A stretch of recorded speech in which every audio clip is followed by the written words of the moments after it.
We are live, ready for week number 3 of the Valhalla Smite League. We have two Thor teams going at it today. Trash Pandas and Nightly Koalas, as you can see on screen there. I'm Hunter. I'm Caster 1 for today's game. Crownhound's going to be joining us in just a moment. Thank you for playing 5 questions for country. Oh yeah, starting off well. But let's get into game here. We're just waiting on, I believe, one team is getting things sorted out before we hop into the game. Just want to give a huge shout out to Beansuit Bob Parrott, as you also know him as he's going to be doing the spectating for today. So let's get ready for hopping into this game. Two very interesting teams in my books. Two middle of the pack teams. Obviously, you know, opinions are opinions, but really interesting to see this matchup here as we have, like I said, Nightly Koalas and Trash Pandas going at it. Two really middle of the pack to above pack Thor teams. Really interesting to see how Nightly Koalas bounce back after last week as they did take a loss. That's a really interesting team to me, as most of them are friends. They've played together for a fair bit of time. So I want to see how they kind of bounce back this week and see what kind of prep they did to move on this week, as they did get taken down by the P-Ducks or the Pteroduckies last week. Moving over to Trash Pandas. A lot of people said that this team at the beginning of the season was going to be arguably one of the best teams in the league. I really did kind of agree with them, but they are kind of getting knocked down off that step. They did lose, I believe, I'm like 80% sure that Zilla is not playing this week. So that's going to be a really big hit in the support role if that is the case. They, of course, have Light in the jungle, Ash in mid, Cocky ADC, and a Deputy Muffin in the solo lane, who's Muffin has been one of arguably the best solo laners in the Thor division this season, putting up big games here and there. Big Sun Wukong game last week to prevail with that team, because they did unfortunately get taken down at the very end by the Ice Age team. But yeah, with that being said, we're just going to wait a moment here before we hop into Game 1 picks and bans. Again, just want to say thank you to Parrot or Beansuit Bob for being on the spectators today. Not sure how long we're going to be as a duo. Hopefully it'll turn into a trio here shortly, as Crown is unfortunately doing something right now. But if you are ready to enjoy the stream, we'll have stream up during the game cast. And I will be ready to answer any questions or anything you guys have to say.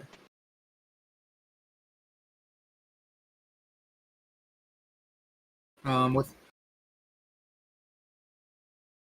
right. Waiting for the game to start up. I'm gonna go over all right, so picks and bans are gonna open up here. You see that beautiful Valhalla stream in front of you. Thank you for the spectators for setting this one up. Let's see the interesting bans, the changes in week 8.6. Well, update 8.6 as no boots. Boots are now officially removed from the game. Let's see how that kind of changes picks and bans, and through the drafts, what we see prioritized differently. Does look like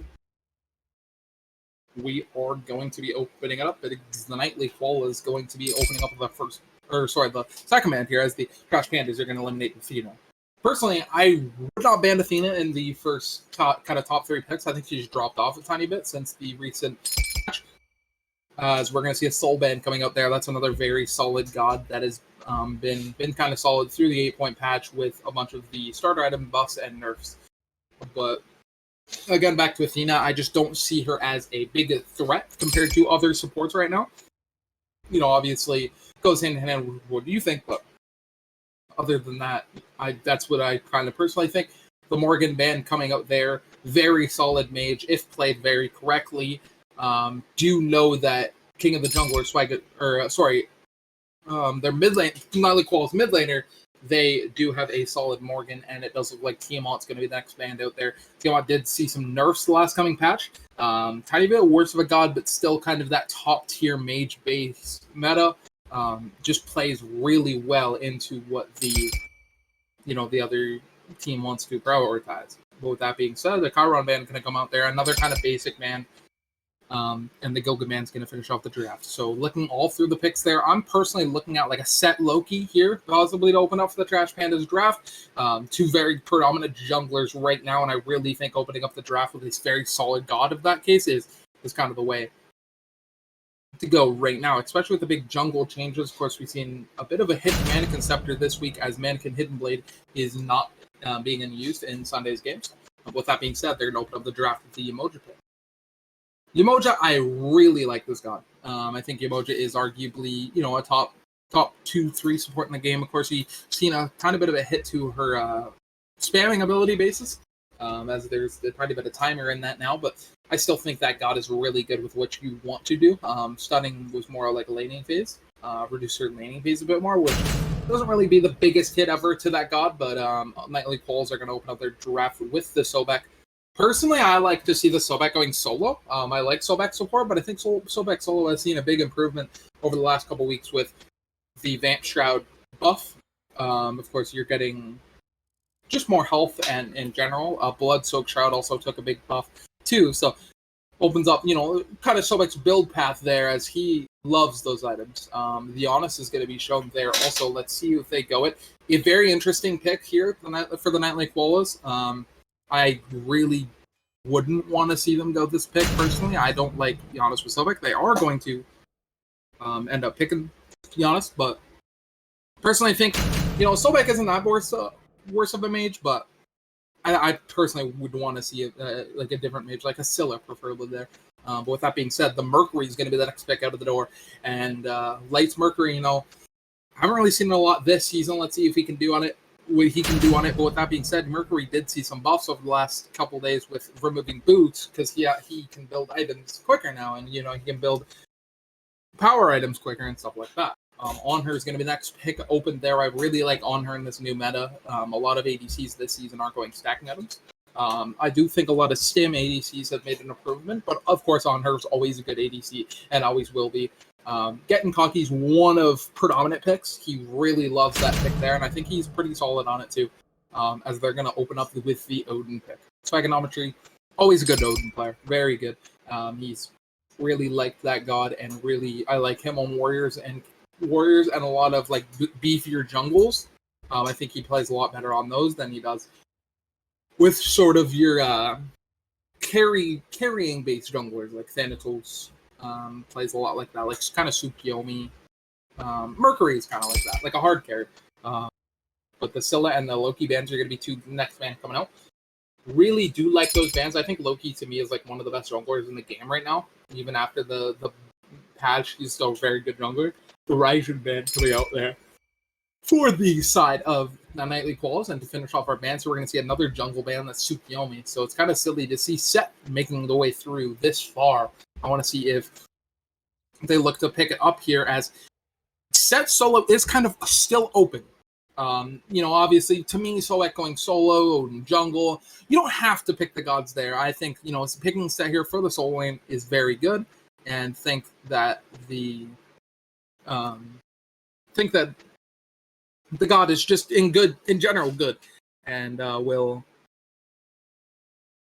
see what they go with here, as taking a moment here to get everything, or to get the pick go through. Let's see what they are looking at. It does look like the Danzum Burrow is going to be the next pick on the board. So that is one of Koala's kind of pocket picks per se. Of course, him making the switch over to the ADC role this season. Very interesting guy. Really kind of like him in the ADC role. I think he's just a bit better in like mid solo, but we'll see how that plays out moving forward as the Baba Yaga pick. One of the most interesting mages in the game to me personally. Really like what Ashen can bring on that Baba Yaga, and really want to see what this mage does. She has seen a bit of buffs recently, and that's with the boots being removed. She can build her stacking items quicker and just be open and available more, and the Hades is going to be picked up there for the soul lane. So it does look like the draft is going to be locked. The Wheelix is going to be the final pick there. Swagonometry is getting the Wheelix in the jungle. I want to see where that Odin is played. As I personally think Odin's like a predominant jungler. Swagonometry's pick there on a Wheelix is more of a comfort pick for himself. And really think that it can be a big factor. With that being said, that is going to conclude picks and bans, and we are going to get ready to hop into Game 1 of the Trash Pandas Thor Division versus the Nightly Koalas.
There we are, and we are ready to hop into game number 1 here. Of course, you know, Mr. Lateman himself is here.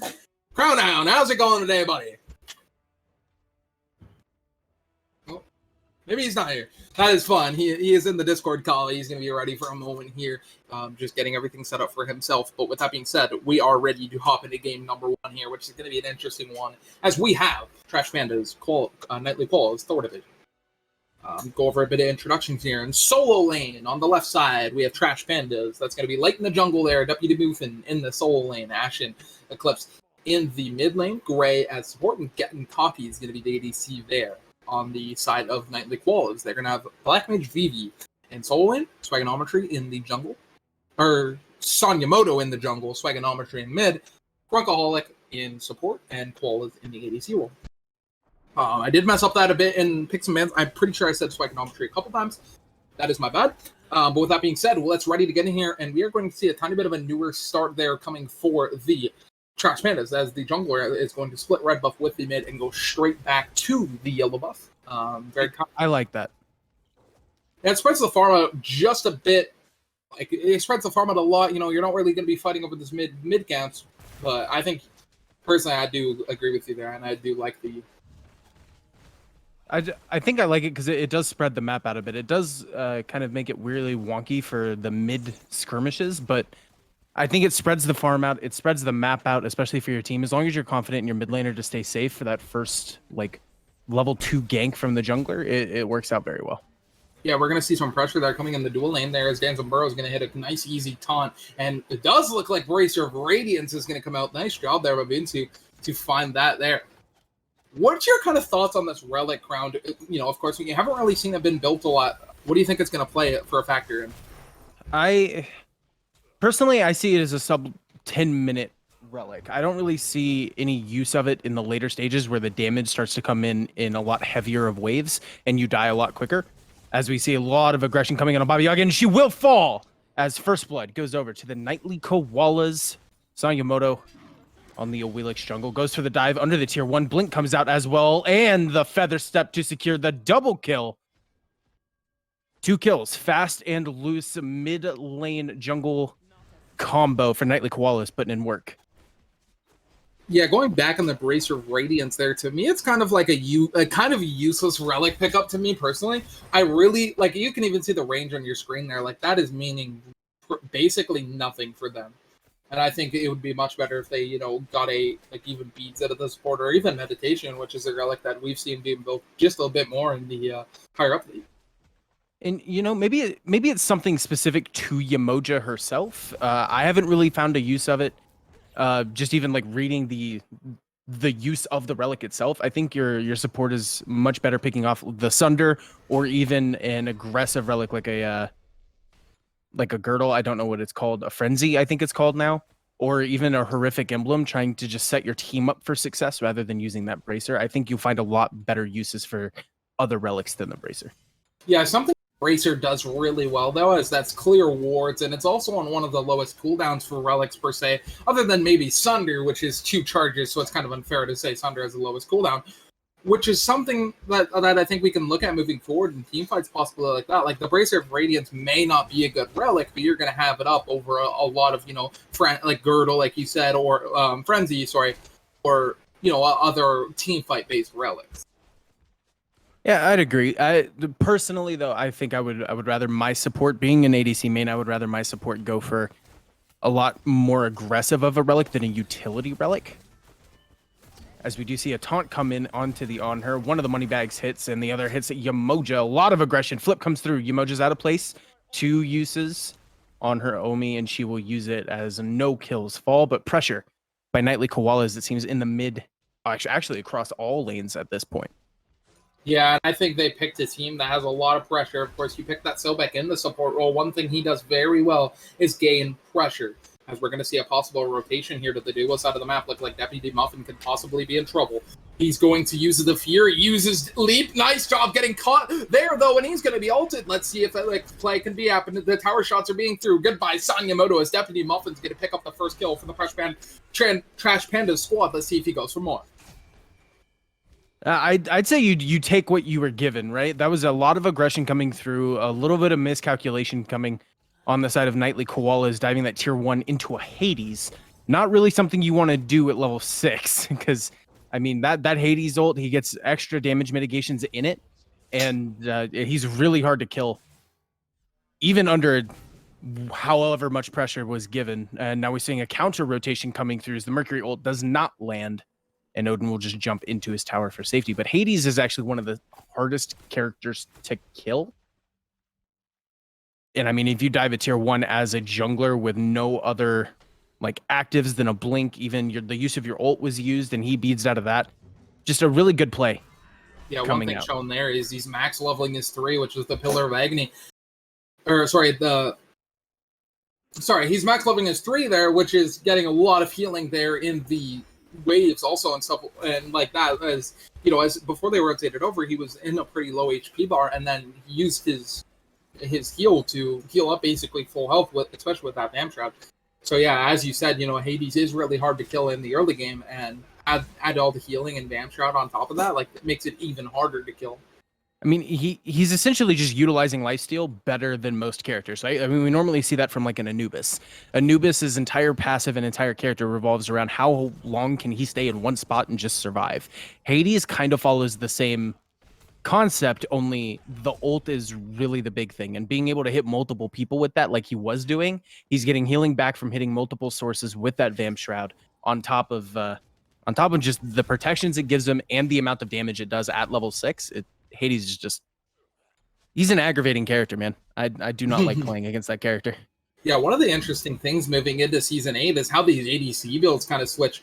What's your kind of thoughts on those builds? Do you think that ADCs are going to stick with like the interval rushes and building Cow, or do you think that build might change throughout the season once people get more in depth with the items? I do expect a change in the next couple of months. I don't think this build lends itself to a lot of burst damage late game, as we're seeing a lot of aggression once again on top of Baba Yaga. Feather Step does hit, the dash is forced to come out, Mercury ult in response, and Janus through space and time will allow Crunkaholic to pick up the kill in the back line at tier 1. Yamoja in a lot of trouble.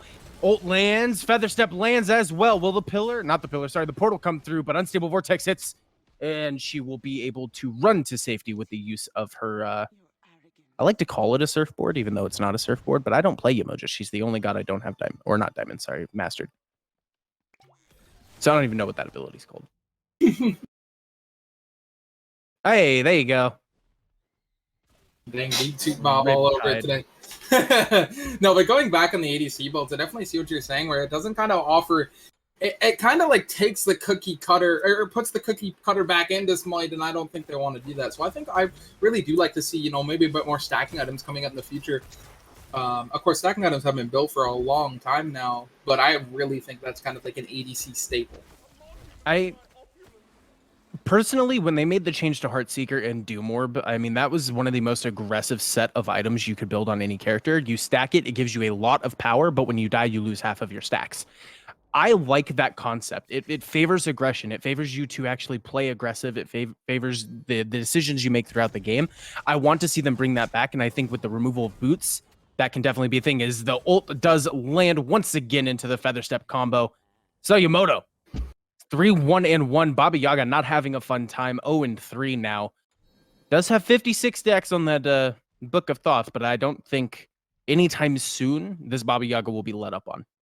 Yeah, I mean, Son Yamoto's just playing really aggressive in that mid lane here. But the interesting item coming up from him next is he's elected to go with one of the katanas there. Let's see if that kind of plays out. With that being said, a Gold Fury call is going to be the first one on the map. The Nightly Calls are going to be the first game to call it. From them dropping Scorpion earlier, they are going to pick up the Gold Fury. Nice job there. And does look like Emoji's going to play a bit more aggressive. Greg could get caught out here. The portal's unfortunately going to miss. Light's going to be available for the ult. And Emoji is going to pass away. And last week when we were talking about it before this patch hit, I told you one of the main things that comes with this patch is the removable boots and the creativity that allows players with their builds, right? And that also comes with respect to picks too. Like last patch and even last season when boots were still a thing, you never saw an Awilix go into one of those katanas. She's mainly a one shot off of the Feather Step and one auto type of god, in my personal opinion. But with movement speed being so coveted, I think is the right word with it now, that the more movement speed you have on a jungler, the better it gets. So that favors picks like the Bakasura, like the Mercury, where they can get a lot of use out of those movement speed stats. And I think it's forcing junglers to be able to keep up. Because with a Mercury on the other side, you need to be able to keep up with that god in order to actually put any pressure on him. Agree with you what you're saying there, but also the thing that one of my coaches were saying too is like movement speed's been in the game for a while. It's not just been like like last season you could have gone to katanas too, but I think one of the big things that we've been kind of crossing over these last couple of days is a serrated edge slight buff. I believe it gains 10 power, which brings it up to 35 power. That item has been a predominant item on junglers, and it really I think is going to see a bit more play coming through. I personally think that's what they're probably going into. I don't think I would go any other katana on a Wheelix. And the 20% pen you get from that item is really big, especially when people are going to become more tankier in the early game. And you hit the mid-game mark, and rather the supports having tank boots and maybe Gauntlet of Thieves, they're having full stack Gauntlet of Thieves and already building into another tanky item. Correct, but that also lends itself on the other side as well. As a jungler, your job is to run around, get as much farm as possible, create those opportunities for your team with the ganks that you're able to provide. And that should lend itself to a lot of gold in your pocket, especially if you're 3-1-1. Personally, I would have liked to see a little bit higher of maybe just a higher tier item than a serrated edge coming out from the Wheelix now, because she can afford to go into a higher item because she is so far ahead. So going into something that's going to benefit that one-shot potential on the Baba Yaga rather than the serrated edge, which personally I think you're getting more for the passive than anything, especially on an Awilix, because you want to basically face roll your entire keyboard and get those abilities off as fast as you can, create as much disruption when you can, add one target. I would have liked to see the serrated edge maybe in the third or fourth item slot, but not in the second item slot for this Awilix. Yeah, like after you get a bit more power, then get that, the pen online, because as you said, pen isn't really your issue right now. She's killing the people that, she's even done a bit of damage to Gray on the support role there on the Emoja. So I definitely agree with what you're saying there. I also really just don't think serrated offers enough right now. I'd agree. I think this is more of a necessity from her in order to keep up with the movement speed of the Mercury, because Mercury can use those katana items and just utilize them across the board a hell of a lot more than the Awilix can, just because of his passive and the way he wants to play this game. I think it's out of necessity, not out of I want to build this item this early. I think it's I have to build this item this early. Yeah, I definitely see what you're saying there, as we are seeing a bit of a scrummage happening in the right side of the jungle. Yamoja did place that Bracer of Radiance to remove a Fire Giant ward. Let's see if that kind of plays a factor in the future fight if they decide to take one over that Bracer of Radiance. And it kind of looks like a stalemate right now. And then the Janus ult comes through space and time, does hit on top of the Mercury ult, gets interrupted and sent back to base. Yamoja now in the thick of it with Odin also adding his assistance into it. River's Rebuke is used, Pillar of Agony, and Baba Yaga throwing her ult shots over. It is a 2-for-1 in favor of Trash Pandas, and they are not letting up the chase either. Hades holding down the W key, does elect to go back to the Pyromancer, and I think the Pyromancer will be started by the Trash Pandas, and this should be relatively free unless Odin makes his rotation now. Yeah, of course, you see getting cocky, rotating over to the ADC lane. Both ADCs decide to rotate pretty early here, and that rotation is going to go for good as Trash Pandas, are going to open up with the first Pyromancer of the game. And that's what the Trash Pandas need to do. They are built for more of a team fight-oriented style. You have the Baba Yaga and the Hades able to essentially counter the Odin and what they want to do inside of that cage. Hades adds a direct counter to that. Now, yes, you are trapped inside of the cage, but when you're trapped inside of a cage with a Pillars of Agony, it does not feel good. And that time, the Nightly Koalas felt it. Yeah, of course. Hades obviously has been playing a big factor in this game and is only going to play a bigger factor moving into later in the game. The only thing I could think is I'd like to see him going to in more straight defense. I do like the Bancroft's pickup, but I want to see him go another breastplate and just kind of finish off with that nice defensive build. Then when you get trapped in the cage, you can take a few shots. With that being said, a nice soulback rotation over the dual lane is going to help him pick up just a bit of pressure.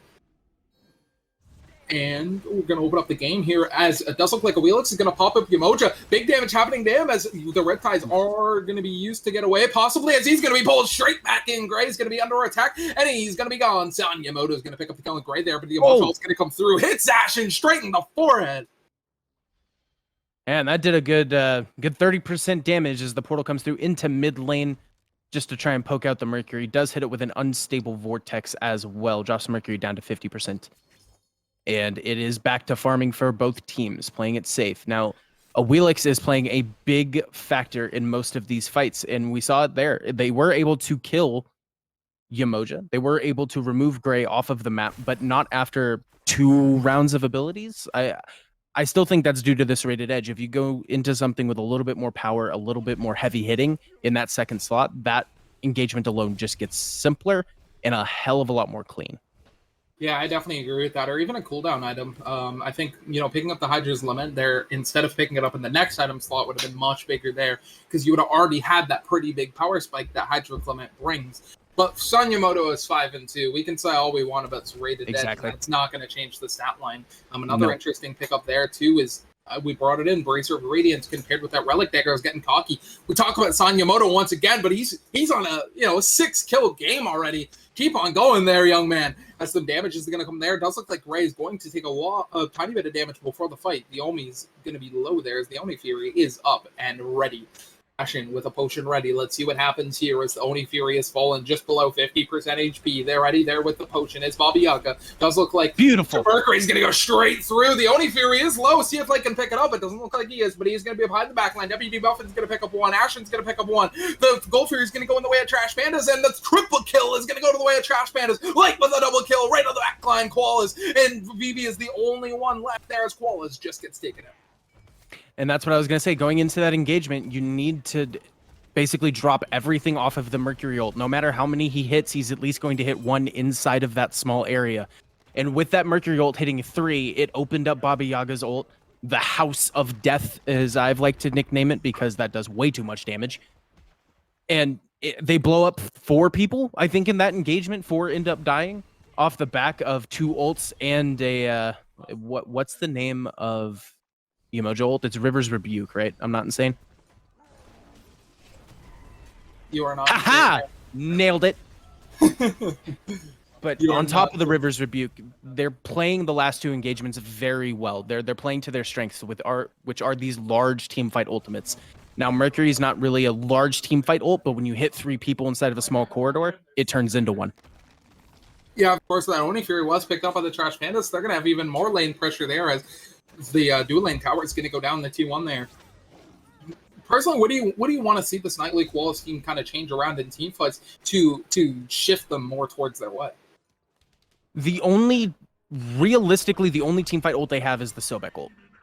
And they can't play around these straight up 5v5 team fights. What you need to do is you need to play a lot more of guerrilla tactics warfare. You need to sit around corners. You need to pick off one person and then move on to the next. You can't afford to give this Trash Pandas team a straight 5v5. Awelix has been doing it well this entire game. They've been able to pick off one character, and that gives them the advantage going into the future fight. They need to keep that tactic up. They need to catch that one small calf away from his herd and make them feel pain. As Cocky could be caught out here, as the beads are going to come through. The Awelix ult is going to be used. Nice job there by Cocky to use his pre-beads there. It does look like a Pyromancer is going to come up here, and Trash Pandas are going to be the next team on it. See if they can pick it up here, as WD Muffin's going to make a rotation there. As Giannis could possibly be in trouble. Doesn't look like he is. He's going to portal out there. You know, and Trash Pandas have recognized what they need to do. They group 3 people on top of an objective. Hades and Yamoja both. Those 2 ults combined can kill one person as the through space and time comes through. Nightly Koalas do secure the Pyromancer, and Odin ult is dropped. River's Rebuke in retribution as well.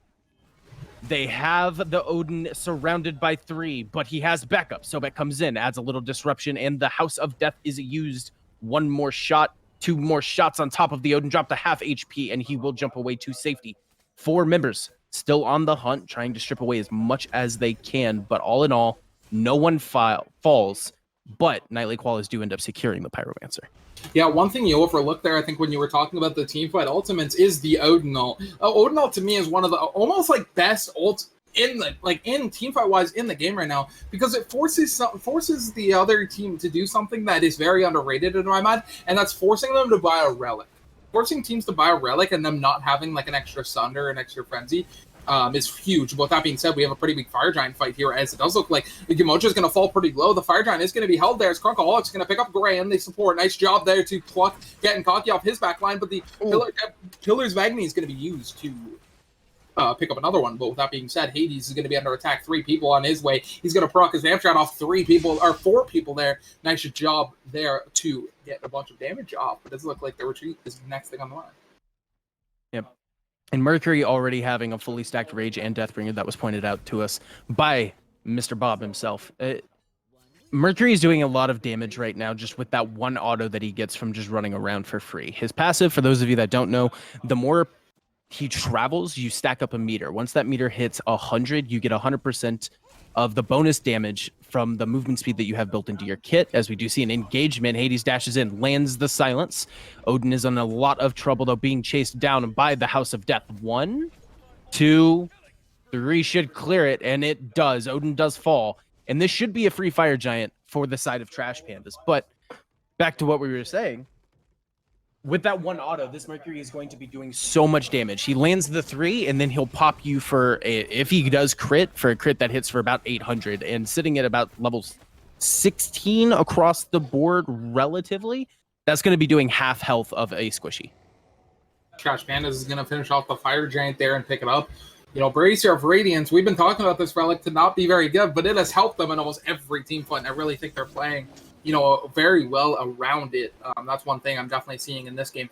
But as if you're the Nightly Koalas and you know they have Bracer of Radiance, wouldn't you try to just kind of not try to fight around it? I feel like that's one thing they've kind of done bad as the Koalas. They fought around the Bracer of Radiance, and I think that's why Trash Pandas are getting the advantage in that sense. I'd agree as well. And the Nightly Koalas did do something good in that last fight. There's always something that you can take away as both bad and good from whatever fight you have, unless it's a clean sweep 5-0. In that last fight, they were spread out. They managed to get everybody away from one another. The only problem was they weren't able to get a return kill. It was all in all, I believe, a 2-0. Odin does fall at the end of that team fight, but Sayamoto almost picks up the light on the first part of that engagement. 1 auto away. Pillars of Agony was used to perfection to allow the Mercury to create distance, and that falls short. They need to keep doing that. They need to keep the separation up. They need to be leading the members of the Trash Pandas away from one another. Now, it's easier said than done, of course, because this is a competitive league, and you are taught to stick with one another at this point of the game. But they need to play into their strengths. They do have a lot of damage onto single targets. Donzaburo has a lot of damage onto a single target. Same thing with Sobek, same thing with Awelix, same thing with Janus, unless he gets lucky, right? they need to play around that. They can't take a straight 5-on-5 engagement. Yeah, but going to the graphs here, as Beansoup did just pull up, Trash Pandas just really took this game under control. You know, you see after that 15-minute mark, they were just basically like, boys, we are going to win this game, and that's something that they are definitely pushing towards. As we see a bit of like a come behind here from Sanyamoto. Let's see if a play can happen here. But what he doesn't know is most of the team is in the jungle right behind them. He's going to look to pick up a back. Yes, he is. He's going to back right before the fight there as the T2 Tower is going to be the next thing on the Trash Panda's mind. Let's see if they go even further here as the Phoenix is open. Let's see what they do. It does look like they're just going to clear towers, which to me is a better call. Yes. Let's see what they can find off of it. Yeah, they need to just clear the towers right now. It's too ambitious to go for a Phoenix dive this early in the game. I think you need to get a couple more of those items online in order to actually make it a reality. Get another attack speed and pin item on top of your on her and allow your Mercury to build into another attack speed or even a pin item himself in order to make those Phoenixes fall a lot faster. But I do think a soft defense from the Nightly Koalas of this tier 2. I don't think they put their lives on this tier 2. I'd say you give the tier 2 up and then just focus on taking the next engagement or the next fight, after which you can just defend your Phoenixes. Phoenixes at this point in the game are a lot more important than tier 2s. Yeah, let's see what happens here. It does look like they're going to try to defend it too. Oh, no, they're just going to back up, as he said, a nice soft defense there. Yeah, sure. That's why you draft the Sobek. You try and pluck one person away from their team, and the Sobek would have died if he even went for a pluck. I think the soft defense is what you do. You take the next fight at Fire Giant or the next fight at one of your Phoenixes, and you hope and pray that you're able to pick one person off and take the fight off of that. But it was a beautiful Fire Giant play from the Trash Pandas. They knew exactly what they wanted to do, and they executed it. Yeah, a very underrated thing you look at when you look at this game too is how much levels Trash Pandas are now ahead. You know, they got 3 levels in the ADC role, only 1 level in the support role, unfortunately, but 4 levels in the jungle and 3 levels in the soul lane. I think they need to play quick before the Nightly Koalas start getting in the similar levels to them.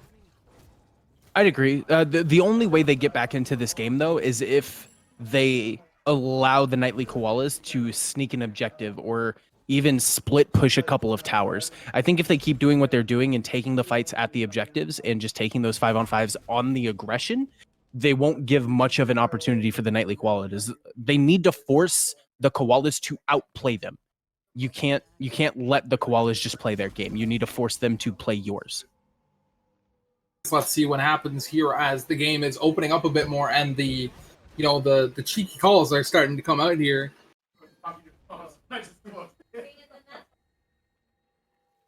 Yeah, and this Hades build, I do really enjoy. He's got the winged blade. There are a decent amount of slows on the other side. I mean, Odin's got a slow. You have the Janus threshold. I do believe Sobek also applies a slow. So that comes in, gives him a little bit of utility into that, and he is super tanky. As he is getting surrounded by 3 members, the beads come out. Wheelix ult is used to flip also. I don't expect a Pillar of Agony until now, maybe? There it is. Inside of the River's Rebuke. He is falling for his team, though. And he will end up falling to Black Mage on the Odin, who gets away with relatively no health, along with his frontline counterpart in the Sobek. It's up to the Nightly Koalas to take this fight. Yeah, one thing not to underrate, though, is the Trash Pandas are still healthy, and the Fire Giant wants to be the call for getting cocky as he's really on it and wants to finish this for the team. But Light is going to charge that Mercury out. Let's see if he can get a big Mercury out down the corridor. There it is, Mercury in straight to the back line. Doesn't look like he's going to get a big play off it as he's been caught out just a tiny bit. Let's see what happens here. Does look like Light's going to drag 1 or 2 of them away. Let's see if this can create anything as he's going to be popped up and just destroyed. Goodbye, Light. Sanyamoto is going to pick up that kill, add another one to the tally sheet for him. Give him 7 on the board. Yeah, and this is Nightly Koala's opening. They need to go for this Fire Giant. They need to keep the pressure up. Get an objective that brings you back into the game as the ult is used to pull him back into the Lion's Den or the Koala's eucalyptus tree, if you so to speak. Donzabur ult is charged. Rocket is going through Baba Yaga's target. Ult does miss. Baba Yaga able to get to her tier 2. And it should be a Fire Giant for the boys in red.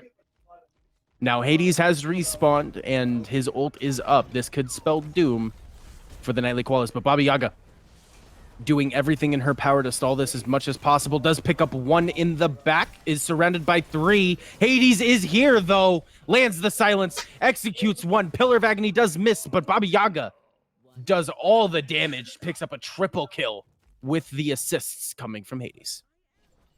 Yeah, and that's just the chemistry of Trash Pandas coming through there as Ashen takes a nice fight there. One thing to not underrate there too is Giannis had a big snipe on her to kill Getting Cocky. Nice job there by Swagonometry.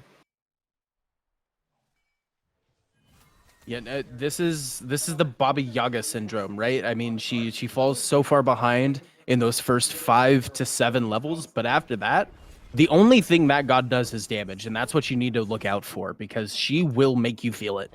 And they have. I mean, she started out this game 0-3. We see the stat line now, man, 6-3-6. She is putting in work.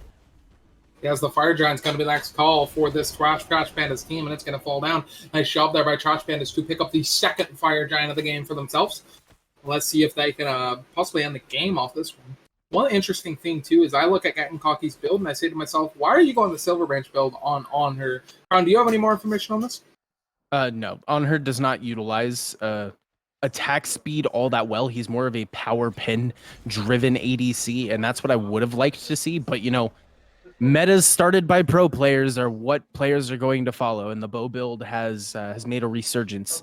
I don't think on her utilizes it a lot. I mean, Donzaburo can inside of his threshold, but we see the build coming from Donzaburo. It's a lot of crit, also a decent amount of pin into it, and I think his build is better, and I think on the side of Getting Cocky, I think that's the build that you should have replicated, so to speak, is you're not utilizing that bow build as much as you want to. Yeah, I mean, picking up 23 power from it, but I think he missed the most important part, and that's the oboe. I feel like oboe is really good with that bow build because you get power, and power is utilized to make oboe even stronger. Of course, pen plays almost a bigger factor in that. But I mean, add that 23 power on top of oboe procs, and that makes those oboe procs just a bit bigger. I would really like to see that instead of possibly Atlanta's bow. No. I think the bows are a necessity for the bow build. I think you need all 4 of them in order to utilize it. I think you have to get rid of the Aussie or the keen size, and I think the keen size needs to be taken away in order for that to be a thing. I think the Aussie gives you a little bit more utility, and with the bow build, putting oboe in place of that keen size, I think would benefit you a lot more. Yeah, you'd get more power, which would mean, you're basically getting Kins off getting oboe because oboe is going to, add more power for Silver Branch and stuff like that. But with that being said, it does look like they're going to go with a 4-1 split, and left being 4 and mid being 1. Let's see if that kind of plays off here. I do like this call here, as I believe Mercury can possibly solo this Wheelix played correctly. But let's see what happens here on the left side of the map. It does look like the initiation is going to be started by the Trash Pandas. As Gray is going to get a nice ultimate there. It does look like the Odin Cage is going to pick up 2 people, and Cocky didn't want to there, but he's getting a lot of damage off the backline here. As diving the backline too is Deputy Muffin, as he's possibly going to pick up the Jonas. Doesn't look like he is. Light's going to go straight to the backline though, but he is in trouble in between all the backline for this Nightly Claw squad. As Deputy Muffin's going to pick up Swagonometry, but the damage is coming out. But the breaks here of Radiance is also going to be used as Swagonometry is going, or Sonyamoto, sorry, is going to get out there. Let's see if they move over to the mid lane here. Yeah, and something I did just pick. Yamoja goes in for the re-engage, almost spells her doom, but able to get out with the assist of the Hades and a couple of autos coming through from the Mercury as well. And now a hard defense being put up by the Nightly Koalas, taking this 5v4. Odin falling desperately low. Hades flipped into the tower. A Wheelix ult does come out, but beads in responses. There's nothing they can do to defend this Phoenix. 2 Phoenixes fall on the engagement. Fire Giant still around all 5 members. And I don't know if they re-engage here. Now, personally, I would like for them to just pick up the Scorpion. Is this still a Scorpion? I don't know. Pick up the Scorpion, pick up the Pyromancer, and just hit the back. Spin the gold. You're allowed that flavor item or the flavor pot now. Most of them should have around about 2k gold in the pocket after going through that fight with the Phoenixes. Yep. And they should be able to back here, pick up a couple of power pots if you need them, finish out the rest of your builds, and then you can go and look for the end of game fight.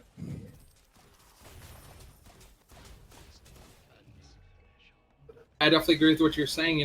Picking up that power potion just gives you that much more power to to bring to them the final Phoenix or even the Titan. And it does look like Deputy Motion's going to pick up the power bot. It doesn't really look like getting caught yet. Now, I think out of the Hades specifically, I don't think your really use or your utility in this comp is made for your damage bringing to the table. I would have liked to see an actual defense elixir coming out of him instead of an offensive elixir. I think that would have done him that much better. He can survive for that much longer and give his team an opportunity to follow up on what he's able to bring. So personally, I would have liked to see a defense elixir. Now, obviously, you want to do as much damage as you can, but I think the defense elixir gives him that much more benefit to the rest of his team than doing the more damage. Yeah, I think one thing you look at too is that I do like what you're saying, but he also really hasn't been picked off a lot in these fights. Maybe the only time he's been picked off is when he's been in the middle of 4 or 5 people. That's why I think the power potion is just a tiny bit better in my opinion. Of course the defensive elixir potion is very, very good. Like, it's a very good potion, do not get me wrong, but I just like how he hasn't really been picked off a lot in these team fights. It's true. It's because the amount of protections he does get in the Pillars of Agony when he does dive those 3 to 4 people, and that's what you're looking for the Hades to do. You're looking for him to get into everyone's face and force them to burn active, force them to burn ults. I just think if the Nightly Koalas are smart about it and he does dive in, a full-on fledged attack on top of them is something that he cannot control, and that defense elixir would just keep him alive and allow his team to follow up on him that much faster. And even if they're not fast about it, you still survive for that much longer. Yeah, Trash Pandas are waiting here as they know they have minions about to push on to Titan. That left wave up there is really getting in to their Titan room, possibly, as it does look like Giannis is going to back. That's when they're going to call the Fire Giant. It is getting shredded. Oh my goodness. Does look like Mercury and Honor are doing a lot of damage, but Odin is going to leap in. Trash Pandas are going to pick up the Fire Giant. A late Grey ult is going to come through as Koalas is going to be picked up there. Vivi is also going to be gone. Sobek too. Not yet, possibly. Popped up and everything. Does look like he's going to be gone. As also, Muffin's going to possibly pick off a Wheelix here as he's been meshing with that man. That was nasty. The pillar into the Riptide, as it was explained to me, is Deputy Muffin. Picks up essentially the nail in the coffin. There's not much Janus can do by himself to stop this aggression, and the Pillars of Agony used on top of the Titan don't bring it out of it. Okay, Baba Yaga's just farming damage now. And game 1 goes over to the Trash Pandas. Did look a little rocky first 5 minutes, but they were able to bring it back for a very solid win. Yep.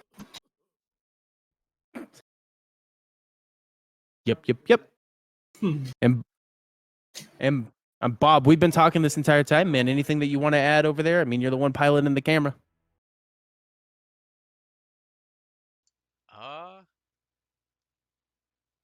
No, I don't have anything. I mean, you're my teammate, man. I definitely thought of a few things mid game, but they just skip my mind at this point. You're cocky, Ski Man, or you're Crown Ski Man. I feel sorry for you, man. Yeah, it really is a struggle. But with that being said, at the end of game 1 here, who do you think gets the team MVP in your mind, Crown? Honestly, I'd have to give it to Deputy Muffin. I think he was a presence that the Nightly Koalas couldn't really deal with, and the rest of his team were very useful in just backing him up and leading that to that win.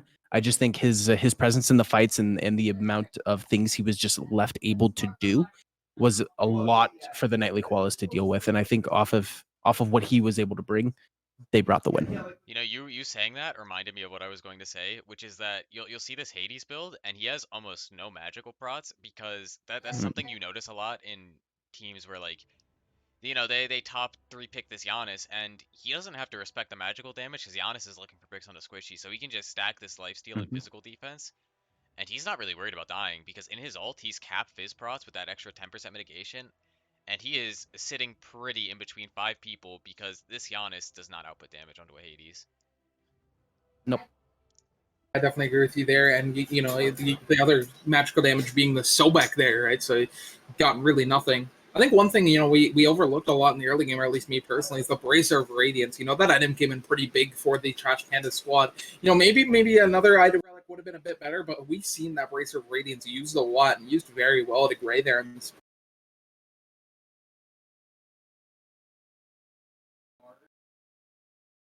Hunter, you there? Yeah, I'm here.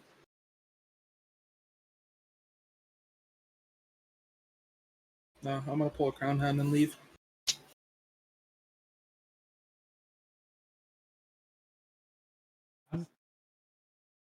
So Hunter, how was your weekend, man? Oh, got 2-0'd. A good start. No, I'm kidding. It wasn't bad. I had to work Saturday, worked a nice, 2:30, 10:30 shift. Yeah, I mean, it wasn't the worst thing in the world, But yeah, with that being said, how was your weekend, boy? What was my birthday yesterday? Well, happy birthday, you old fella. Thank you. It was a good day. I really enjoyed it. I just spent some time with my wife and Chewy and Joe. We went out to a really nice dinner. Just came home, hung out. It was a little.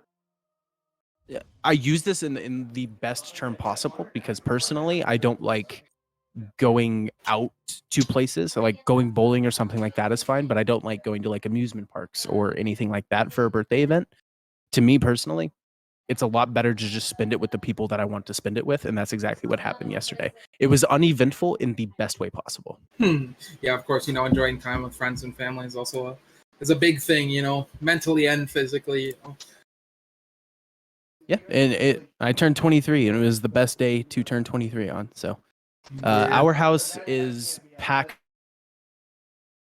My birthdays. My wife's birthday is on the 7th. Chewy's birthday is on the 6th. My birthday was today.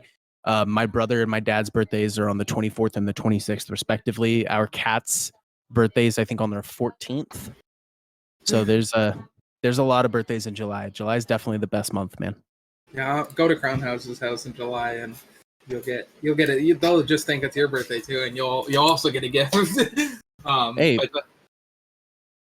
can't go wrong with it, man.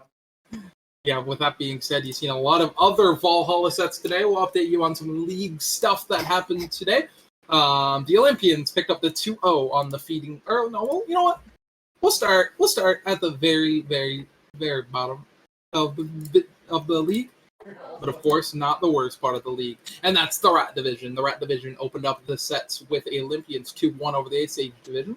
It does look like the Nightly Koalas picked up the win over the Going Ghosts 2-1 in the Rat Division. I'm just going off of screenshots that have been posted to us. Of course, there's still games going on around the 7:30 time, and captains have not fully posted their screenshots. But at the 2:30 clock hour, the Ducklays versus the Skogs. Game 1 was a forfeit, but if Game 2 was played, and the Ducks picked up the win 2-0 in that one, as Going Ghost played a bit later there, another 2:30 game actually, and they 2-0'd the Nightly Koalas Loki Division. Moving on, we have the Trash Pandas versus the Overlords Loki Division. Trash Pandas did pick up the win 2-0 there, and Far Out versus Feeding Frenzy. That wasn't the worst set in the world. Game 1 went pretty weird. Game 2 was good, but Far Out did end up picking the 2-0 in that one. Moving on to the Thor Division. We've seen a couple of very interesting sets today. A lot of sets that teams wanted to see, but it does look like Far Out picked up Far Out beat KW on 2-0 there, Kittens with Mittens. They beat them 2-0. The Skogs picked up the 2-0 over Going Ghost. Ice Age picked up the 2-0 over the Overlords. And as I said, Olympians picked up the 2-0 over Feeding Frenzy. And the Thor Division, the Ducks picked up the win 2-1 over the Banana Clan. The Banana Clan, they won 2-1 over. And moving on to the top, the Odin Division. I believe the first game of the day was set to be the Overlords and the Skogs. The Overlords unfortunately had to forfeit. The Nightly Koalas picked up game 3. It does look like the Nightly Koalas did win 2-1 over Olympians there. Banana Clan picked up the 2-1 win over Going Ghost in the Odin Division. And Far Out picked up the 2-0 over... That is Trash Pandas. 2-0, Far Out 2-0. And KWM versus Ice Age. Ice Age picked up the 2-1 win there. So that's kind of your Sunday Valhalla update. Of course, 7:30 o'clock time, you get to see the almost every set and most sets today. But I don't know about you, Crown, but I was all over the Valhalla channel today as it was an amazing day of games. Man, Sunday, like the weekends were weird. Yesterday it was obviously a birthday day, so we weren't really focused on much. And then today, some chores and everything took up most of my time. I was late to the cast a little bit here. I was doing something for my wife, so I didn't really get to watch a whole hell of a lot today. But I definitely, like, after I come back and I'm sitting down, I'll scroll through those screenshots and I'll look at builds and I'll look at stat lines and everything. And it's definitely good for the rest of the league to do that as well, because you get kind of a scope of how players are doing, the builds that other players are coming up with, especially now that the midseason patch is here, so you can kind of theory craft and test them yourself. So I definitely do pay attention to that, and I bring it into some of my casual games and in some of my ranked games and see how well they do. So today's definitely been a little bit of an interesting day. We saw a lot of 3-game sets today. A little bit more than normal, I think, but I think that's because everybody's kind of more on an even keel now that boots have been taken out. Yeah, of course, there's only one thing left to do in the weekend, and that's finish it off with a nice cold one, as they would say. But yeah, of course, you bring up bring up the 8.6 patch and look at is there any gods that have come up through the meta that interest you, or that you didn't see come up through the meta? The only thing that I've kind of seen is I think Hachiman definitely needs a little bit more of a touch up. I do think that god is kind of on the lower end, even with the amount of buffs that he's received. I do still think that certain gods need a little bit more of a touch up. I do think Hell needs just a re-kit. I think she needs a new kit in order to make her somewhat viable in the meta, even with boots being removed and the slight buffs that she's seen. I don't think she has a lot of mainstay play, especially in a competitive league. So I that, from my personal experience, those are kind of the two gods that I would like to see get either a little bit more love and attention, just to bring them to a lot of people's kind of forefront of their mind. I do think Olorun, I think Olorun is slept on from a personal standpoint. I think this god can do a lot, and I don't think a lot of people really are utilizing him well. I do want to see him played more. I want to see a couple more higher end players in our league kind of test around with him, because I do think he brings a lot to the table, and I think he can do a lot. So I think that god specifically is just being slept on right now. Yeah, I think another god to look at when you talk about gods that are being slept on to me is Kabrakan. With it kind of the new boots meta, I think Kabrakan solo is going to start being played a lot more, and it's interesting to see what will happen. Something that might be interesting to you, Crowned, is that Artemis is seeing a resurgence of play in the SPL level. I hate it. I hate it. I hate it too. I saw Panda Cat do it earlier, and I had it on while I was doing chores, and I was like, I don't like this I think at she's all. been picked every day this weekend. I don't like it. I hate that god with a burning passion. She's one of the oldest ADCs in the game, and she was one of the last hunters I got diamond. Also, Baba Yaga and Odin have some of the highest pick ban rates for this weekend.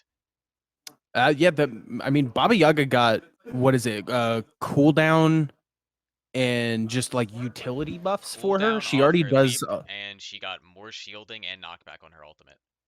Yep, more utility. That god having more utility, she doesn't need any more damage. She does enough of it. But her having more utility, I think, brings her essentially into a Persephone level mindset for me, where there isn't really a counter for her. She's just a ticking time bomb. She's not going to do much to you in the first 7 levels, but after you get into that mid to late game transition, she's going to just kill you if you get hit by anything.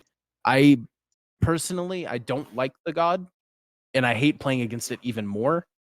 And I don't like her having more utility. To me, that's just scary. I'm gonna bring up something that PBM brought up, and a lot of people were mad that he brought this up.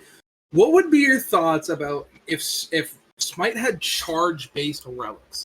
Okay, so instead of having cooldown on relics, you get let's say beads for an example. Instead of getting like a beads every 2 minutes, you get 10 beads in a Smite game, and use them how you please. What's your kind of thoughts on that? I don't think I would like that change because there isn't any other item or relic or even cooldown that uses a charge-based system. I mean, you have something like Hieroglyphic Assault from Thoth where you get 3 shots of it and then it goes on cooldown, but that's still cooldown based, right? And it's a lot harder to keep track of how many uses someone has of a relic rather than a cooldown of a relic. I don't like that change. If they implemented something like that, you would have to get players used to it first. Instead of switching the entire kind of hierarchy of how something works, you need to introduce it in a lesser form so that your player base gets a more understanding of how that system does work. Now, I don't hate the idea. I don't necessarily think it's a good thing for Smite as a game. Yeah, especially, Smite going through the big boots change too. Another thing to ask, what's one item or, a couple items or an item tree that you want to see built more moving forward? Which one you want to see just take a tiny bit more love? It's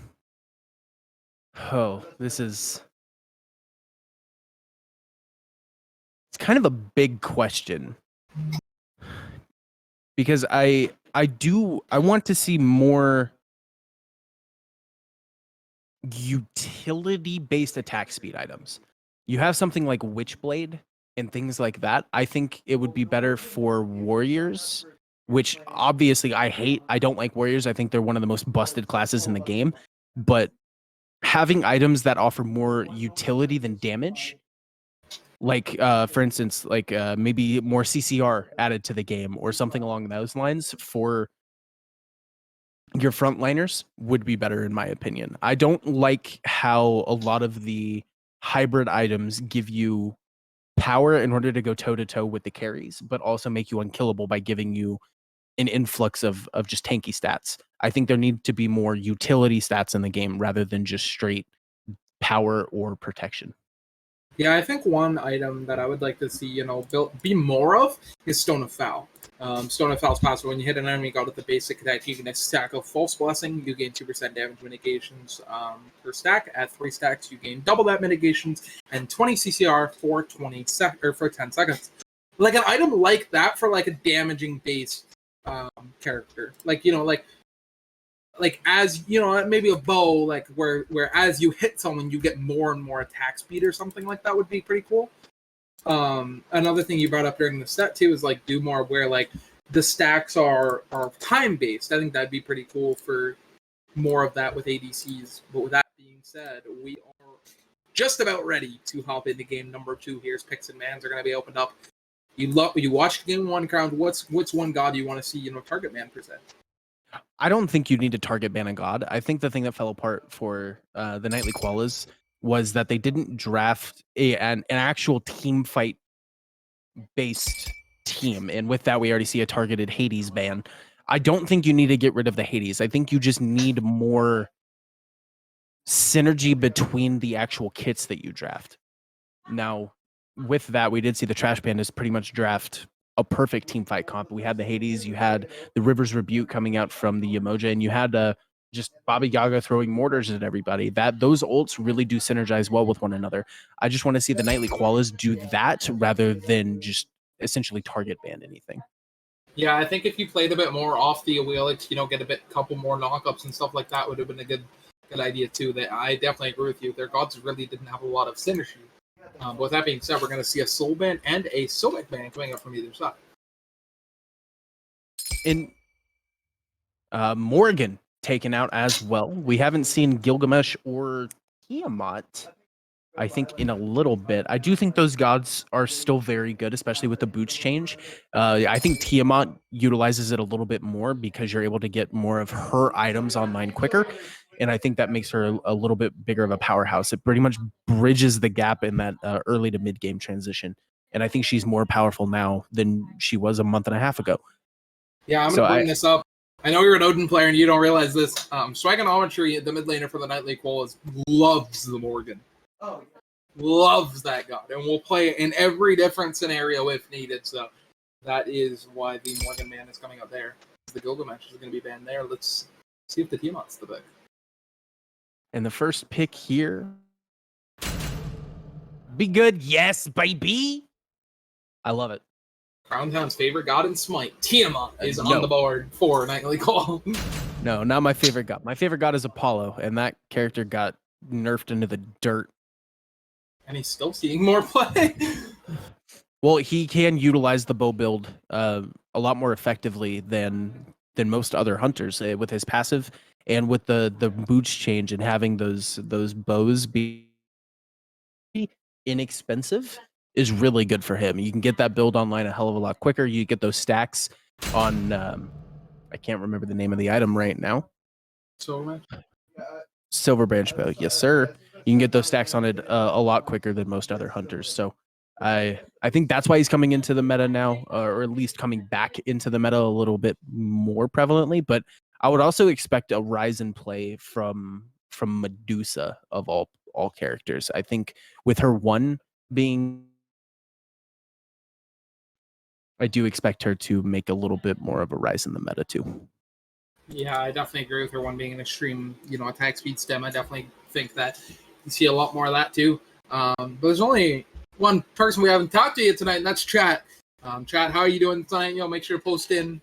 We'll try to get your comments there as much as we can, as we're going to see 2 picks shown there. The 2 picks picked there, the Ganesha and the Osiris are going to be 2 picks there. What's your kind of thoughts on that? Mixed feelings. I think these gods can do work. I just think there are better picks on the board for them, especially in the solo lane. If this Osiris does go into solo, I would have liked to see maybe a Kokolin in that place instead. He just offers a little bit more in the form of presence, and he can utilize a lot larger of a pool of items than Osiris can. Osiris is kind of limited into kind of a set build path, and it is more of an auto attack based build path than most other warriors can go into. It's not to say he can't. I just say he utilizes the attack speed stat a lot more than he does others, and I think you're kind of limited to that certain build path for him. As it does look like Nemesis and Scylla are going to next 2 bans on the board for this team. Is there anything you want to see out of this Nightly Claws, out of the ADC role, or even possibly the solo or jungle role? I'm not sure where that Osiris is going to finish off the draft to prevail them to win game 2. I think in the ADC role specifically, I want to see more setup come from him. I don't want to see a Donzenburo, or even with that fact, I don't necessarily want to see what can I go off of here? I know them like the back of my head, or like a Heimdall. I would like in existence. I think an Artemis would do really well for this team. I think that would add a little bit more control into their comp, and it would just max out what they're able to do in a team fight. Being able to have that freeform stun off of cooldown in these fights would do them wonders. Yeah, I definitely agree there. As the Nox pick is going to next thing shown on the board for this Trash Pandas team. A god that's been seeing just a tiny bit more play in the Thor division. What's your kind of thoughts here as they're only showing it for now? For Nox, I think Nox is in a weird spot. I think she's been in a weird spot for a while. I think you need to build a team around this character rather than insert the character into a comp. I think there needs to be a clear game plan for this character to be selected, and Medusa is picked right away. I like it. It kind of follows up on that control that we were talking about added into their comp, and I love this draft from Nightly Koalas. The Osiris is going into jungle, which I almost like it a bit more than going into the solo. I expect the Cerberus to be going into solo, but with Nox, I do think you need to build a comp around that character, and it makes it a lot harder to play when you just say, I want to play Nox. Yeah, I mean, Swagonometry, he's pulling, or not Swagonometry, Sonya Moto is pulling a bit of a handbuck out of my plays, as, I've played that got a lot in the Thor division this year. Did take a loss on it today, unfortunately, but that god has been a predominant jungler in the Thor division for a lot of aggressive style junglers. Let's see how that kind of plays out. Final pick here for the Trash Pandas does look like it's going to be towards the soul and expect. Okay, an Odin. As the Odin pick is going to be the one there. Do you like the Odin pick rounding off the draft for the Trash Pandas team? I think it benefits the Nox specifically, and I think it counters a lot of what the Nightly Koalas want to do, because a lot of those characters don't have a way out of the Odin cage. Medusa's a sitting duck. Osiris has to ult in order to get out of it. I mean, Ganesh can dash through the wall to just get out of it, but what I would hope for is that he's using that more aggressively rather than as an escape. So I think this Odin is mainly a counter pick rather than a beneficial pick to their team specifically. I think he's mainly just a deterrent rather than anything else.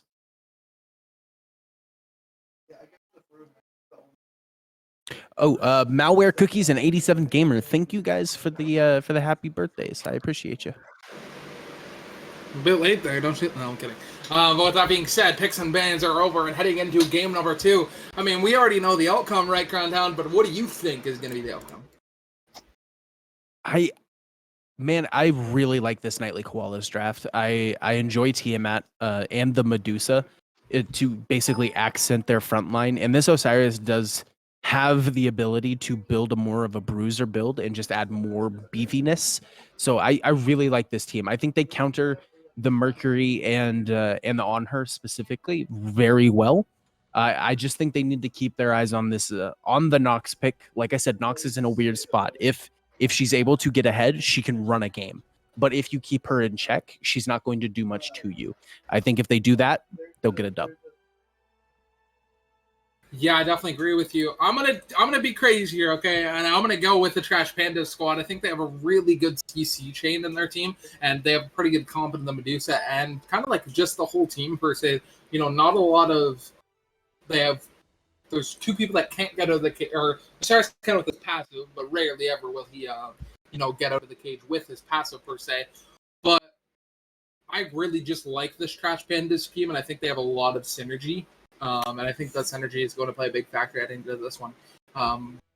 Again, we say this every time we cast together, though.